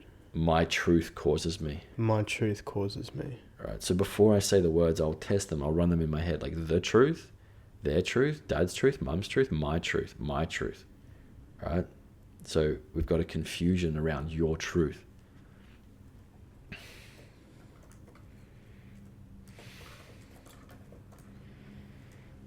Conscious, mind, expression, heart A, heart B, heart C. All right, back to and is it self to self, self to other? Okay, so if I just check.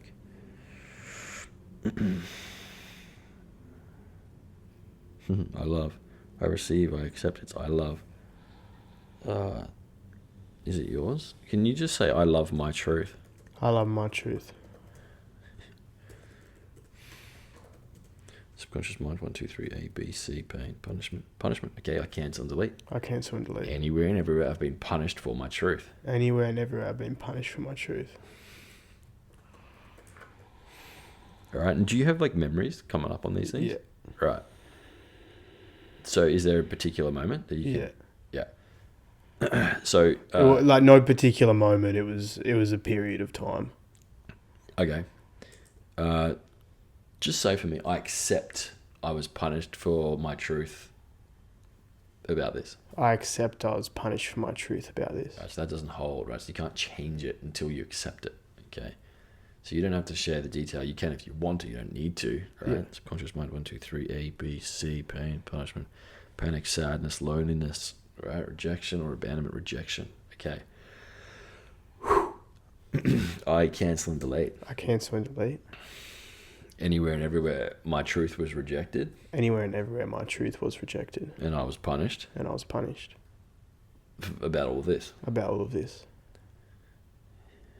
Yeah. Okay, that is holding, okay? So just say, I accept that I was punished for my truth. I accept that I was punished for my truth. Yeah, that's holding as well.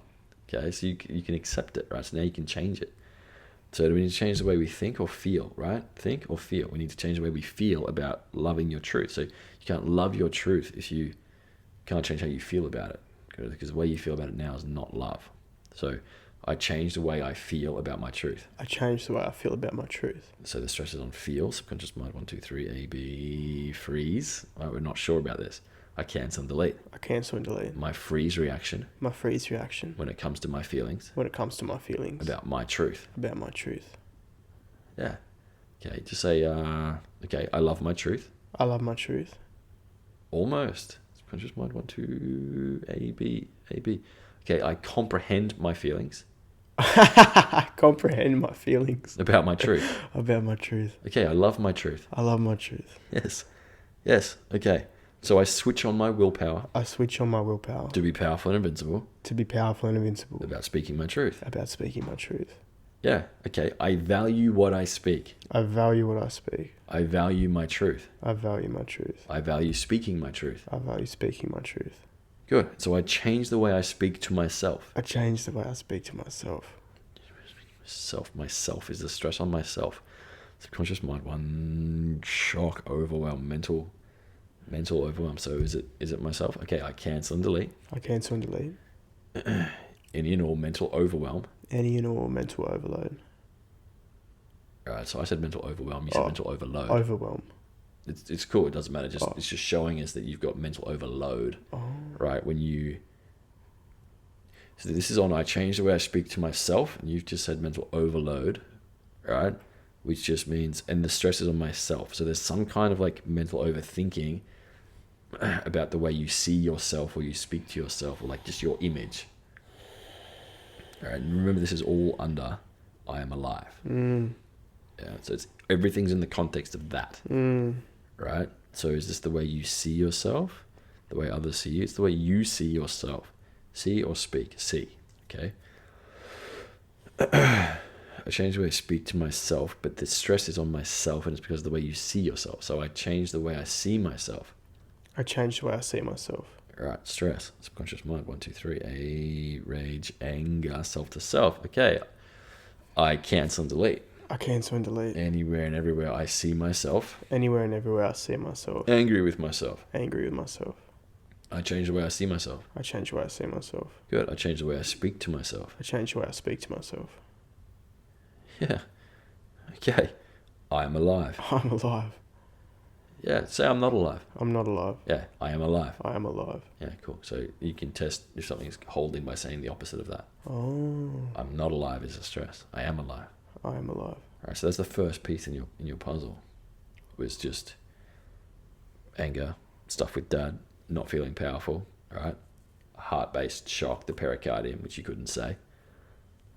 Feeling defensive, just in general, right? Needing to change the way you see yourself in the context of you speaking, right? So that you can value what you speak. We didn't, because that was dangerous, because we got punished for something that we had to accept, right? And so that I could speak my truth, so that you can love your truth. So there's no more confusion about your truth in the context of being alive. Does that make sense? Yeah. Something like this is really quite abstract. Yeah. But with something really tangible, like I drink water, Yes. it can be very simple. Yeah. Does it make sense? Yeah, it does. It makes perfect sense. Yeah. It's pretty profound. Dude, this is insane. But you can do anything. If you can talk about it, you can do it. If you can think about it, you can do it. Yeah. You can just change it. Yeah, I love it because it's like we were saying before, like it's that logical, it's like step-by-step process. It's not like we're going to sit here and talk about all my feelings and relive all my traumas. It's like there's a process that we're going through to unwind that coding. Yeah. Yeah. 100%. But yeah, that's when I'm alive. And there's more check-ins. There is. I exist. I'm here. Right? As you being present. There's a stress on that. I'm myself. So identity. Right? I am honest. That one's fine. I exist. I'm here myself. I'm safe. There's one on safety. I change. I heal. I love. There's one on love, which is probably the heart thing. I communicate. Is good. Optimize my brain to body, body to brain, brain hemispheres, past, present, future. My crown, my third eye, my throat, my heart. You're right. There's something going on in your heart space. Right. Solar plexus, sacral, base, situational as well.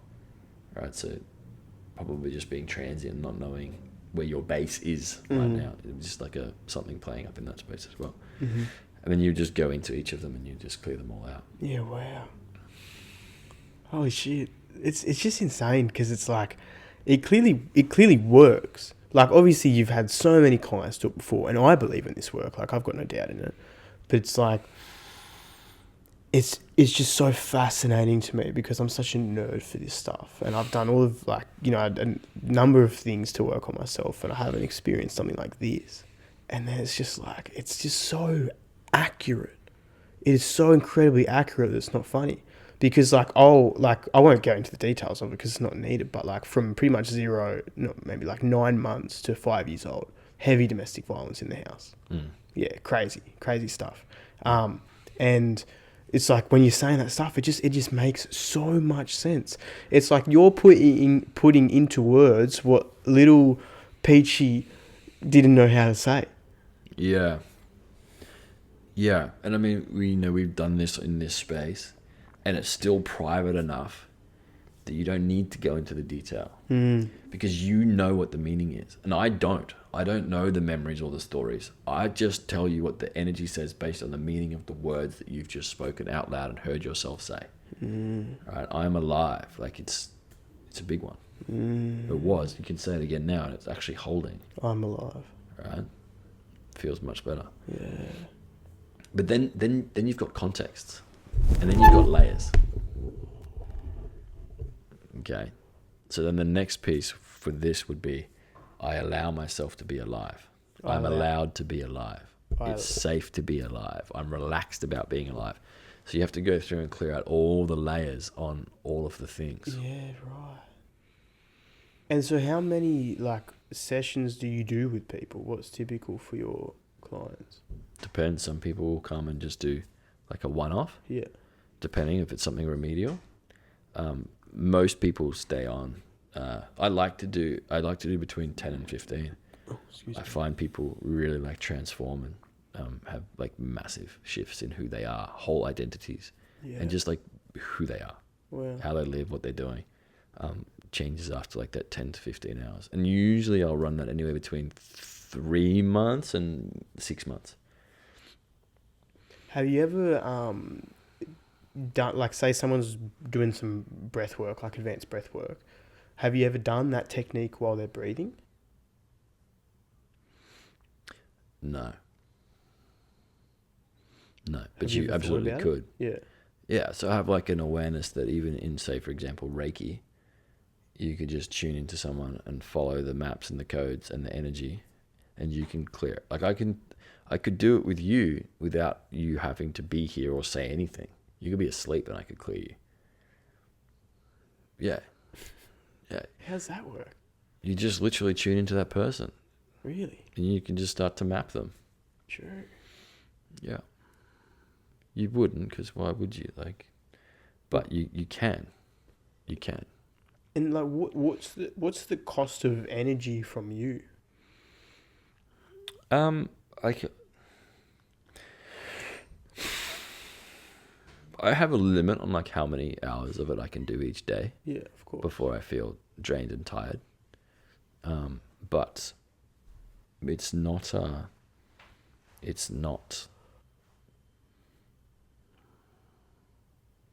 as bad as you'd think. It's mentally like fatiguing because you're just tracking maps, but Yeah. you kind of just get yourself in a state where you're able to just you're just navigating. Yeah. It's more just dealing with people and being in their space and, you know, being professional and having, you know, being on a call or whatever with someone. That's the draining side. And how long would a session go for with your clients? Like typically from X to Y? Most of my sessions are 60 minutes. Yep. Sometimes they'll push out a little bit, maybe 75. Oh, I do 90 minutes with some people that are like a bit more like ready for it and able to hold it, but I like to do 60 minutes. Yeah, gotcha. Because it's just a good amount of time. You get in, clear 1, 2, 3, 5 things, depending on where they're at. Yep. And then tune out, they get on with their lives, they're going to integrate, do all the things, and then it's just like working on the next layer of them. It's a tool of self-mastery because you're just going through the layers. And talk to me about integration. Like, how does one integrate from this? You can say, okay, like how long was it going to take you to integrate what you've just done, right? Is it days? Yep. Is it up to 1, up to 2, up to 3? Up to 3 days. So the next 3 days you'll be integrating what we just did. Right. But you don't need to do anything with that. It'll just happen. It'll just happen. True. Yeah. But like you said earlier, you got to be aware because you are constantly creating. Yeah. And there's nothing to stop you from going and recreating something you didn't want to do. Because, what do you mean? Or like didn't want to recreate again. It's still choice. You still have free will. You still have power to go and get yourself back in a shitty place with something. Yep. That makes sense. Yeah. But just say for me, I activate, integrate, and harmonize everything from that session. Say again? I activate, integrate, and harmonize everything from that session. I activate, integrate, and harmonize everything from that session. Good. At a speed that's caring and kind for me and my body. At a speed that's caring and kind for me and my body. Good. And so I end the bridge of energy and consciousness. I end the bridge of energy and consciousness. Between myself and Henry. Between myself and Henry. And all other beings. And all other beings. So I'm uniquely, individually myself. So I'm uniquely and individually myself. Yeah, good. And I end the bridge of energy and consciousness between myself and Peachy and everyone else. So I'm also uniquely, individually myself. Cool. It's just like setting that intention of stepping in, stepping out. Yeah. Because otherwise, if you don't and you forget it, you can start to pick up on them and their stuff, and you don't want to. Yeah, no. Wow. That was cool. Thank you. Cool, man. Thank you. Problem. Far out. Yeah, it's just a process. You figure out what you want to work on, and then you do it. It's like doing the work. It's why I don't do just. I used to do one-off sessions, but it's not really worth it for me because I want to take people to the depth of what they're actually capable of doing. And a lot of people aren't ready for that. How many sessions have you done?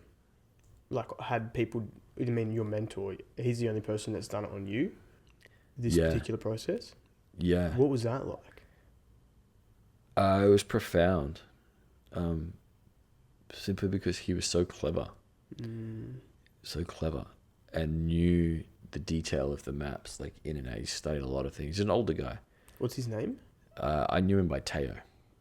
Oh, that's so funny. Yeah. I knew him by Teo. Yeah, that's not his name. Yeah, but that's just what I knew what him an by. answer. But yeah. At the moment, I believe he's not actually practicing. And You still in touch? No. Oh. No. Yeah, I got in a little bit of trouble. Yeah, right. Yeah. So I haven't heard from him for some time. Yeah. And what's your vision with this?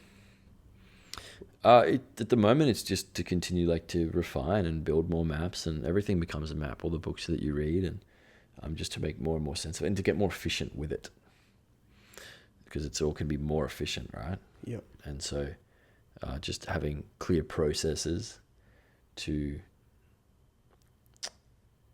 help people navigate quicker. Yeah. And obviously you're working with clients now. Do you think you will get to a point where you're training other people to do this? Yeah. I don't know. I think for me, there's so many different modalities, and it's kind of finding the most efficient path with all of them. Everything has an edge. Yes. And so, as I said, I really still feel in a lot of ways, I'm still learning every day. Yep. I'm still navigating every day. I'm still experimenting and practicing every day. So it's finding what I really know to be true, and then sharing that. Yeah. But in terms of it being exactly this, I don't know. Yeah, that's fair. And so why would what sort of person would this be a solution for? Why would somebody do this over psychologist or over hypnosis or breathwork or something like this? I think people are going to be drawn to wherever they're at the time. I do find with this, I don't most people that come and do this with me are quite gifted in something. They're already quite advanced. I don't get a lot of people that are brand new, or if they are and they haven't done much energetic work, they're actually they're already there, they just didn't know it. So I've had some people, I guess, come online with their own gifts very, very quickly, which has been profound. But I'm not going to say it's better than anything else. It's just different. Yeah. In terms of what I've experienced, I haven't found anything more precise and more effective in terms of time. I like that it works. If I do a Reiki session with someone, they'll come and they'll feel amazing. We clear them out. But then they go back to their environment that's still triggering all the same patterns and loops and habits and behaviors. And so it's just like having a shower. They need to come and have another shower. Yeah. Go get dirty again, come and rinse it off. Whereas this is this is a shower for the inside. This is the wiring of your brain. It's changing the neurology so that you actually start to become a different person.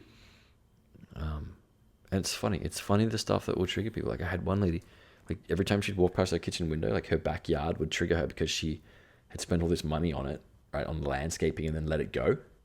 Hadn't continued to maintain it. Yeah. And so it's just, it's there's something going on in your kitchen. And it's navigating. It's oh shit, something you can see. Oh, it's the window. Oh, it's out. It's the backyard. Every time you see the backyard from your kitchen sink, it's triggering you into this, this, and this.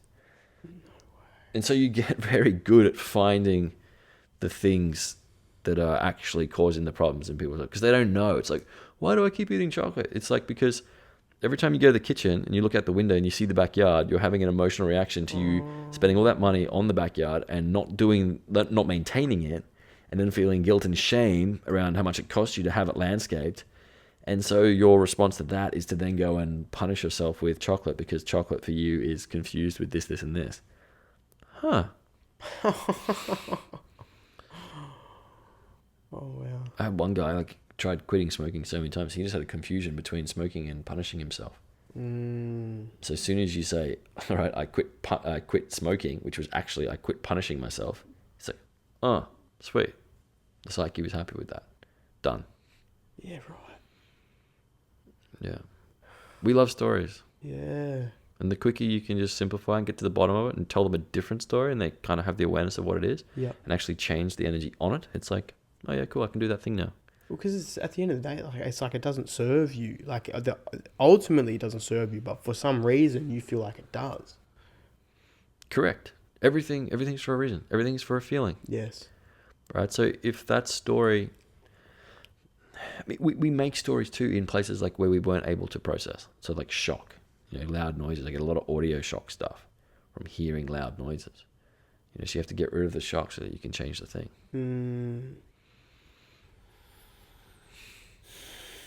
Wow. Yeah, it's cool. It's a journey. I love this stuff. I love this stuff. What would have been who have been your mentors? Tao was one of them.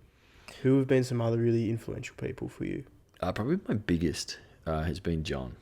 John, like John the Wizard. Who's that? He's up on the Sunshine Coast. He's a quantum energetic healer. Oh, true. Yeah. His name is John the Wizard. I call him John the Wizard. Okay. His name's John Dobinson. John Dobinson. Yeah, I can pass you his details if you like. But Yeah. He taught me a lot. I did like quantum level 1, 2, 3, 4, 5 with him. Talk to me about that. I wrote that down. What is that? It's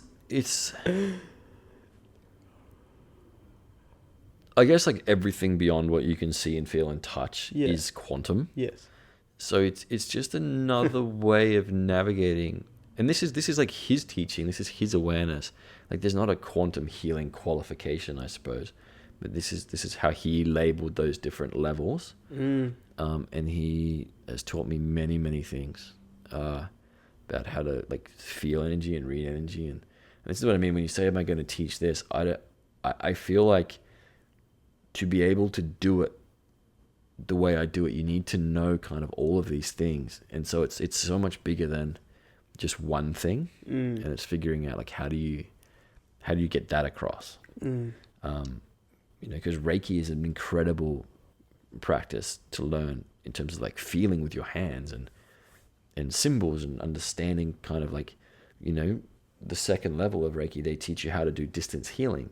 And that for a lot of people just opens up, well, you can do distance healing? Oh, wow. Okay. Yeah. So for me to tune into you at any distance is not an issue, because it's like I didn't start with that. I started with Reiki. Yes. So yeah, John has taught me many things. An awareness as well of how to push or pull energy, or how to tune in. It's like, okay, there's someone coming into my space. Is it friend or foe? Okay, it's foe. Do I need to push or pull their energy? I need to pull their energy. Okay, cool. Okay, that's not working. Okay, so I'm going to use the kill energy. So it's like a new language of things that you've experienced your whole life, but no one taught you how to communicate with. Yeah. So we're all energetic beings. We all have emotions. We all have good days and bad days. We all have people we like and people we don't like. We've all had a fight with someone we've cared about. We've all walked away with shame and guilt and feeling shit about certain things. What do you do with that? And that's, I think for me, like when I teach people the whole spectrum of this language, not just one thing, I guess. Because I wouldn't know what I know if I'd just done that one thing. Yeah, exactly. It's not a simple answer. It's like because of all of what you learned.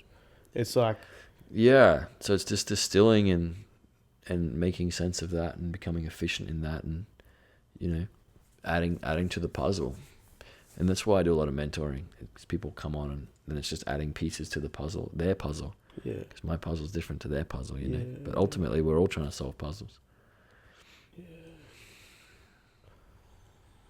Do you know other people who are doing this?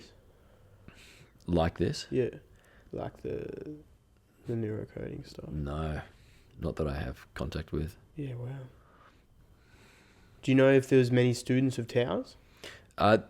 He did, but I don't know. I don't know like the levels they got to. I don't know. Yeah. I know there was a couple in Estonia that that had been like studying with him for a long time, but I don't have any contact with them. Yep. Yeah, wow. Yeah. What are some of your, it's sort of bit of a U-turn, but what are some of your, actually no, I'll go back to the other question. So we spoke about mentors that you met in person. What about like influencers or mentors that you may not have met in person? Like whether it's through books or through YouTube or through online courses or even paid courses, but you didn't get to meet them.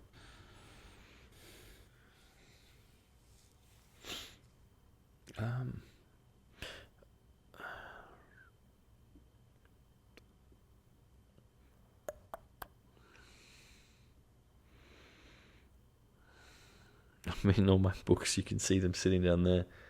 Yeah, that's why I ask. Yeah, they're all so different.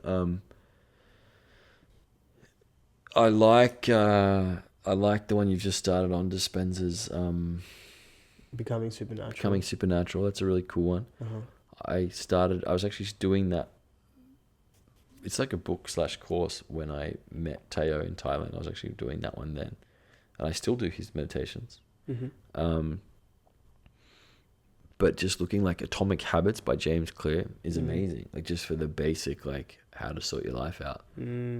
That's a really cool book. Metahuman by Deepak Chopra. It's pretty out there. It's interesting. Mm-hmm. The Emotion Code is excellent. Reality Transurfing. I don't know if you've explored that rabbit hole. No. There's a whole world around reality transurfing. Just jump on YouTube and check out reality transurfing. But can you give me your meat and potatoes? It's another perspective or system on like how to navigate this reality. True. Yeah, written by a Russian dude. It's cool. Very energetic. It's cool. It's a journey. It's worth checking out. What else we got down there? Human Design. That was a real doorway for me. Exploring that space. Have you looked into that? No. You haven't looked into Human Design? No. Okay, that's your next homework. Okay. Human Design Gene Keys.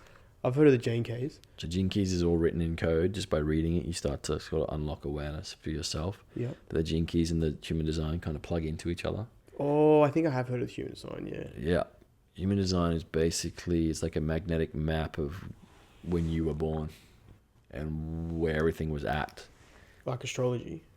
Essentially, but it's quite accurate. So there's different maps depending on personality types and authorities and different codes and keys and gateways, and it's really quite detailed. Yeah, there's a whole world in that for you to explore and discover. So this part of you that loves to learn and then now to serve others, has this always been inside of you? Like, did it come from a painful childhood, or was it from this hole that you went through when you were 28, or is it like, where does it all come from? And like a lot of these crystals, not a lot of them, but some of them, I bought like with my pocket money when I was 7 in England. Way. And so I just have always kind of had a bit of a inquisitive desire for alternate healing, other methods. I remember being a kid and like being obsessed with the yin and the yang and not even like didn't even know what it was or where it was from, or just kind of having this thing in my head. So it's always been a part of me, but it wasn't really until I kind of took myself on my journey at around 28 that I actually allowed myself to really entertain it. One of the very first books I ever bought down there on the left is the Buddha book. It's all about Buddhism. You know, I would have bought that when I was like 15. No way. It's like, why? I don't know why, but I did. And I mean, I grew up in Dubai. Did you? Yeah, I grew up in a Muslim country True. and got to travel and see the world from there and different perspectives. And I remember my grade 2 class had like 17 different nationalities in it. Wow. You know, dad's like hardcore atheist. My grandma, I guess, was, you know, had somewhat of a Christian faith. My mum kind of was more aware of, you know, spirituality, I suppose. But yeah, for me, it's just, there was always kind of this just knowing that it's like a lot of the stuff that like we get told isn't true, and just to ask my own questions. I was always told to ask why, like always ask why, and so I just kind of always done that. Just yeah, but why? Yeah, but why? And what's under that? What's under that? And where does that mean? Oh, that means that. Oh, okay, that's interesting. And I just found that sometimes I would just know things that I couldn't necessarily explain, like how I knew them. Yeah. But you know, and for years and years of like PT and working closely with people, just getting really good at reading people. But yeah, I think it's just who I am. And I remember when I really shifted and changed, because I left like a mining job and all these things, and people were like, "Oh, you've transformed." It's like, no, I haven't. I've just actually become who I always was. Yeah. So I haven't changed really at all. I just stopped being who I wasn't. So you were like, you know, you were the big bloke PT. Were you doing the mining work while you were a PT? No, not at the same time. What one did you do first? The mining stuff. No, PT. I PT'd from high school. Oh, true. Yeah. Right. My first client I picked up when I was 16. Yeah. Because another PT didn't show up, and I was just a trainee, and they didn't like have anyone else, and they just said, "Can you take this person through a session?" And she stayed on. She was my first client. No way. And we just worked together for years. It was pretty cool. Wow. But I loved the gym, and I loved all of that. And I loved sales too. I loved sitting down with people. I loved getting to know people. I'd have these games where I'd like have this form, and I'd work through it, and all the questions at the bottom, and I don't know, I'd have this competition, like how quickly could I like get someone to cry, like how quickly could I get to their pain points, and if I could make as them, a PT. Yeah. So I'd sit down, and like we'd come in for a free consult, and we'd have this like deep, meaningful chat, and yeah, if I could make them cry, I was like, sweet, done. Like I know now that we can work together. No way. Yeah. How would you make them cry? Just ask them questions about themselves. Yeah. Okay, so what's that mean? Why do you do that? And okay, what does that mean for you? It's just sales, what they do to you now.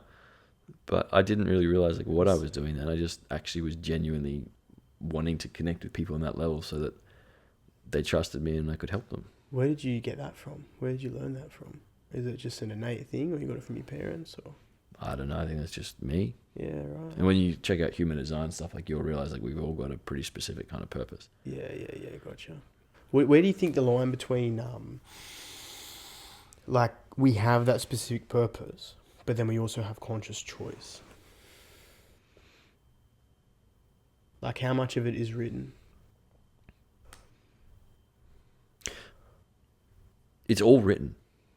Everything. It's all written, but you have total free will. Like if you check out some of like the Journey of the Souls, and I think his name's Michael Newton, like some of his work, he did a lot of hypnosis with people, and he documented really quite beautifully Soul Land, right, and the Journey of the Souls and the Journey of the Spirit, and like there absolutely is a plan. Whether you stick to it or not when you get here is up to you. Oh, I understand. But there is a plan, and there's a reason for it, and there's different incarnations, and sometimes like I believe like you actually don't need to come back, but you choose to help others. And yeah, we're all living multiple simultaneous lives all at the same time, and you're tuning in and out, and it's pretty wacky. And that's why like closing your eyes and just sitting still and breathing is so cool, because you don't know what's going to show up when you do that. Dreams is another whole realm to. Oh, dude, aren't they cool? Yeah, we'll have to do a part 2 on dreams. Oh yeah. But. Well, you learned a bit, have you? No, but just like have my own awareness around. Yeah, right. Different things like that. But yeah, it's a journey. Yeah, absolutely. I think what's veering towards the end. What are you working through at the moment? Because you said yourself the work's never done. What's something that you'd like to share with people? Just being honest and transparent. What are you working through at the moment? So I think like we can all heal to a certain degree on our own, and then what becomes really challenging is your relationships. And so, you know, for me, it's navigating my like, it's not a new relationship, but my partnership now with Freya, and figuring out who I am in that, and how we work together and how we don't work together, and our triggers and our patterns and our past, and getting to know myself again in a whole new way in terms of a partnership and a conscious partnership. And it's a whole new world, you know, so you can go and do all this work and do all of these things, but then it's like the context now of a new relationship can not change it, but it adds a whole nother dimension. So, you know, I did a lot of this stuff, this healing work on my own, and, you know, now I'm in a relationship and it's amazing, but we're teaching each other all the time. And so I think for me, on a personal level, like the thing I'm learning the most about myself at the moment is myself in a relationship. You know, because I think we've all had unconscious relationships or trauma bonds, or, you know, incredibly painful relationships, but to then be in one where you're trying to do it differently and trying to navigate that and figure out like, okay, and you've kind of got the tools now, but you've got this kind of like practical thing to apply them to, is super interesting. Yeah. It's super interesting. It's I find it so fascinating how you can do all this work and you can learn all these tools and all these skills, but then your partner reaches around and presses that button before you realize it, and you're like, what? Yeah. What's going on? Yeah. So I think like it's a whole nother ball game of navigating yourself and getting to know yourself then in relationship. Do you believe that you can get to a place where you are completely triggerless?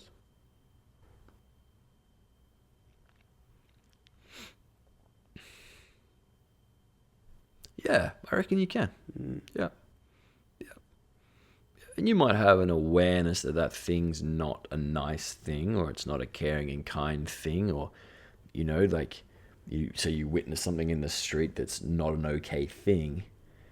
I think like you still want to have a healthy level of discernment and going, okay, like that's not safe or that's not morally correct, without making it personal and getting all, you know, spun out about it. I think a trigger is when you've made something personal. Whereas I think it's still really important to like have that awareness of like, that's not on. Yeah. With not having an agenda of like needing it to be right, just going, hey, like I don't accept or tolerate that. Yes. But I'm not getting my knickers in a knot about it. Yeah. So yeah, I think you absolutely can become triggerless, but you don't want to become like numb or just like this kind of like false sense of everything's cool, man, because it's like that's not actually cool. Yeah, well, because this is an interesting thing I found with emotions, because it seems like emotions are. It'd be interesting to get your take on this, but it's from what I've discovered, it seems like emotions are just clues for you to live in this world. What's your take on emotions? Like, what purpose do you think they serve? And do you think you'll always feel emotions, or do you think you'll get to a place where you don't? What's your take on that? For me, emotion is emotion. It's energy in motion, energy movement. It's absolutely, for me, like part of the human experience and not going anywhere. And it brings us back to the very point towards the beginning around like your body is the key. So the more in tune with your body you are, that is your emotions. Like your body is your emotions. Your body is the thing that enables those emotions to come online. It's like your phone or your screen or your laptop is the thing that enables you to access the internet. Your body is the thing that enables you to access the energy of emotion, the energy movement that's moving all around. Yeah. Your body's the vessel that enables you to tap into that. Yep. So you've got this kind of like invisible soup of emotions. And you've got a soul riding in the body, surfing emotions. Yeah. So the better you are at being in the body, the better you are at navigating emotion. So no, they're not going anywhere, and I think it would be really like a weird place if you didn't feel anything. Yeah. I wouldn't wish that upon anyone. I reckon that'd be one of the worst things ever. Yeah. To feel nothing, but you know, a lot of the work that I do with the holographic work is actually improving the relationship people have with certain emotions. You know, like, you know, just as an example here, like the emotion of anger, for you, so that you can actually hold anger in your space and be really cool and calm with it. Yeah. And just recognize it for what it is, because it absolutely is a clue. Yes. Your emotions are the signs, they are the tools, they are the things that are showing you what's for you and what's not for you, and to move towards this and away from that. But if you're not connected to your body, and this is like, you know, again, hormones, glands, all the rest of it, like that's your navigation system. If that's not online or optimal, like you're going to move towards the wrong things. Yeah. Yeah, it makes so much sense, because it's like emotions are just part of that human experience, but then the trouble comes into whether you're attached to them or not, and then the stories that come online as a result of that. Yeah, like you're just the field. Yeah. Observing like this thing in the field. Yeah, you're not your emotions, you're not your thoughts, you're not any of it. You're just the awareness that's observing all of it. And the more detached you can become from the idea that you are someone or something, like the more free are you going to be. Just step out. What do you want to leave people with?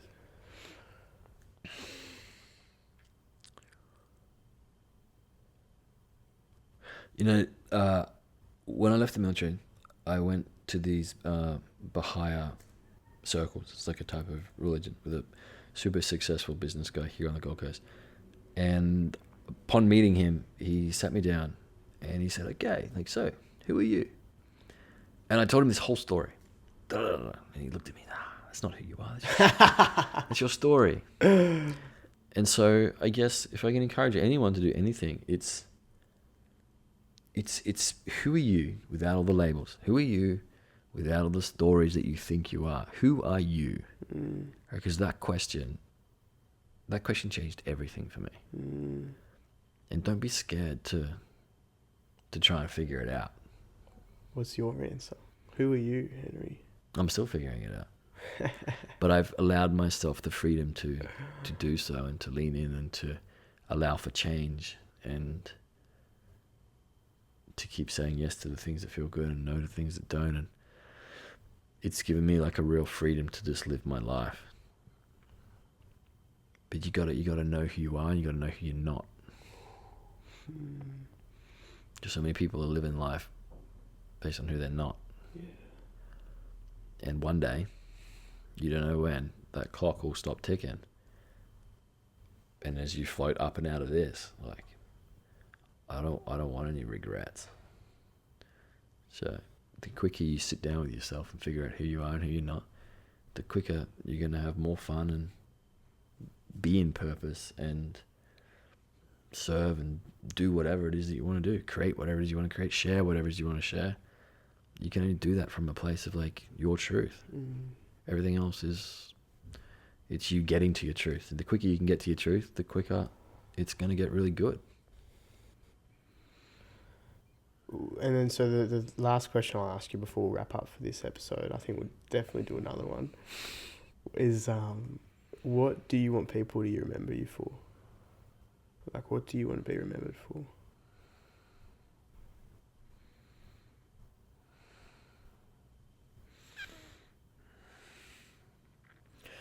Making people feel good. We don't remember like what they do, or what they say or don't say. Like we remember people based on how they make us feel. You know, so if I can help someone with something, sweet, I've done my job. Right? Because I can't change the whole world, right? But I can influence and impact those that cross my path, and that's how I change the whole world. Right? And so we don't change out there; we change in here. And I wrote about this morning as well, is that like one coherent egg, right, will impact up to 15 other incoherent eggs around it. You know, so for me, my calling and my duty is to just make sure that I keep doing and being and striving to be the most coherent, happiest, healthiest version of myself, because that's how I actually make change. And so it's like, go and allow yourself to be the most magnetic version of you. Go and get yourself in alignment, because that's how it ripples out. Oh, mate, I love it. What a way to finish the potty. Holy shit. I could talk to you forever. Honestly, I feel a bit bad. We've locked Freya in a room. But it was worth it for the podcast, because that was absolutely cracker. I could just talk to you for hours, mate. Thank you so much for your time. Thank you. It's been I a pleasure. appreciate it so much. And where can people find you? Find you? Instagram's probably the easiest, quickest. All my websites, just my name, henrynorton.com. But otherwise, it's just, my Instagram. Do you have a brother called Les Norton? No. No. It was a Big Les Show joke. Don't worry. You seen the Big Les Show? No. Haven't you? Oh, mate. I'm about to blow this guy's world. Don't worry. All right. Thank you, Norton. Thank you. Oh, mate, that was so good. Absolutely cracker. Like we turned the light on. Yeah.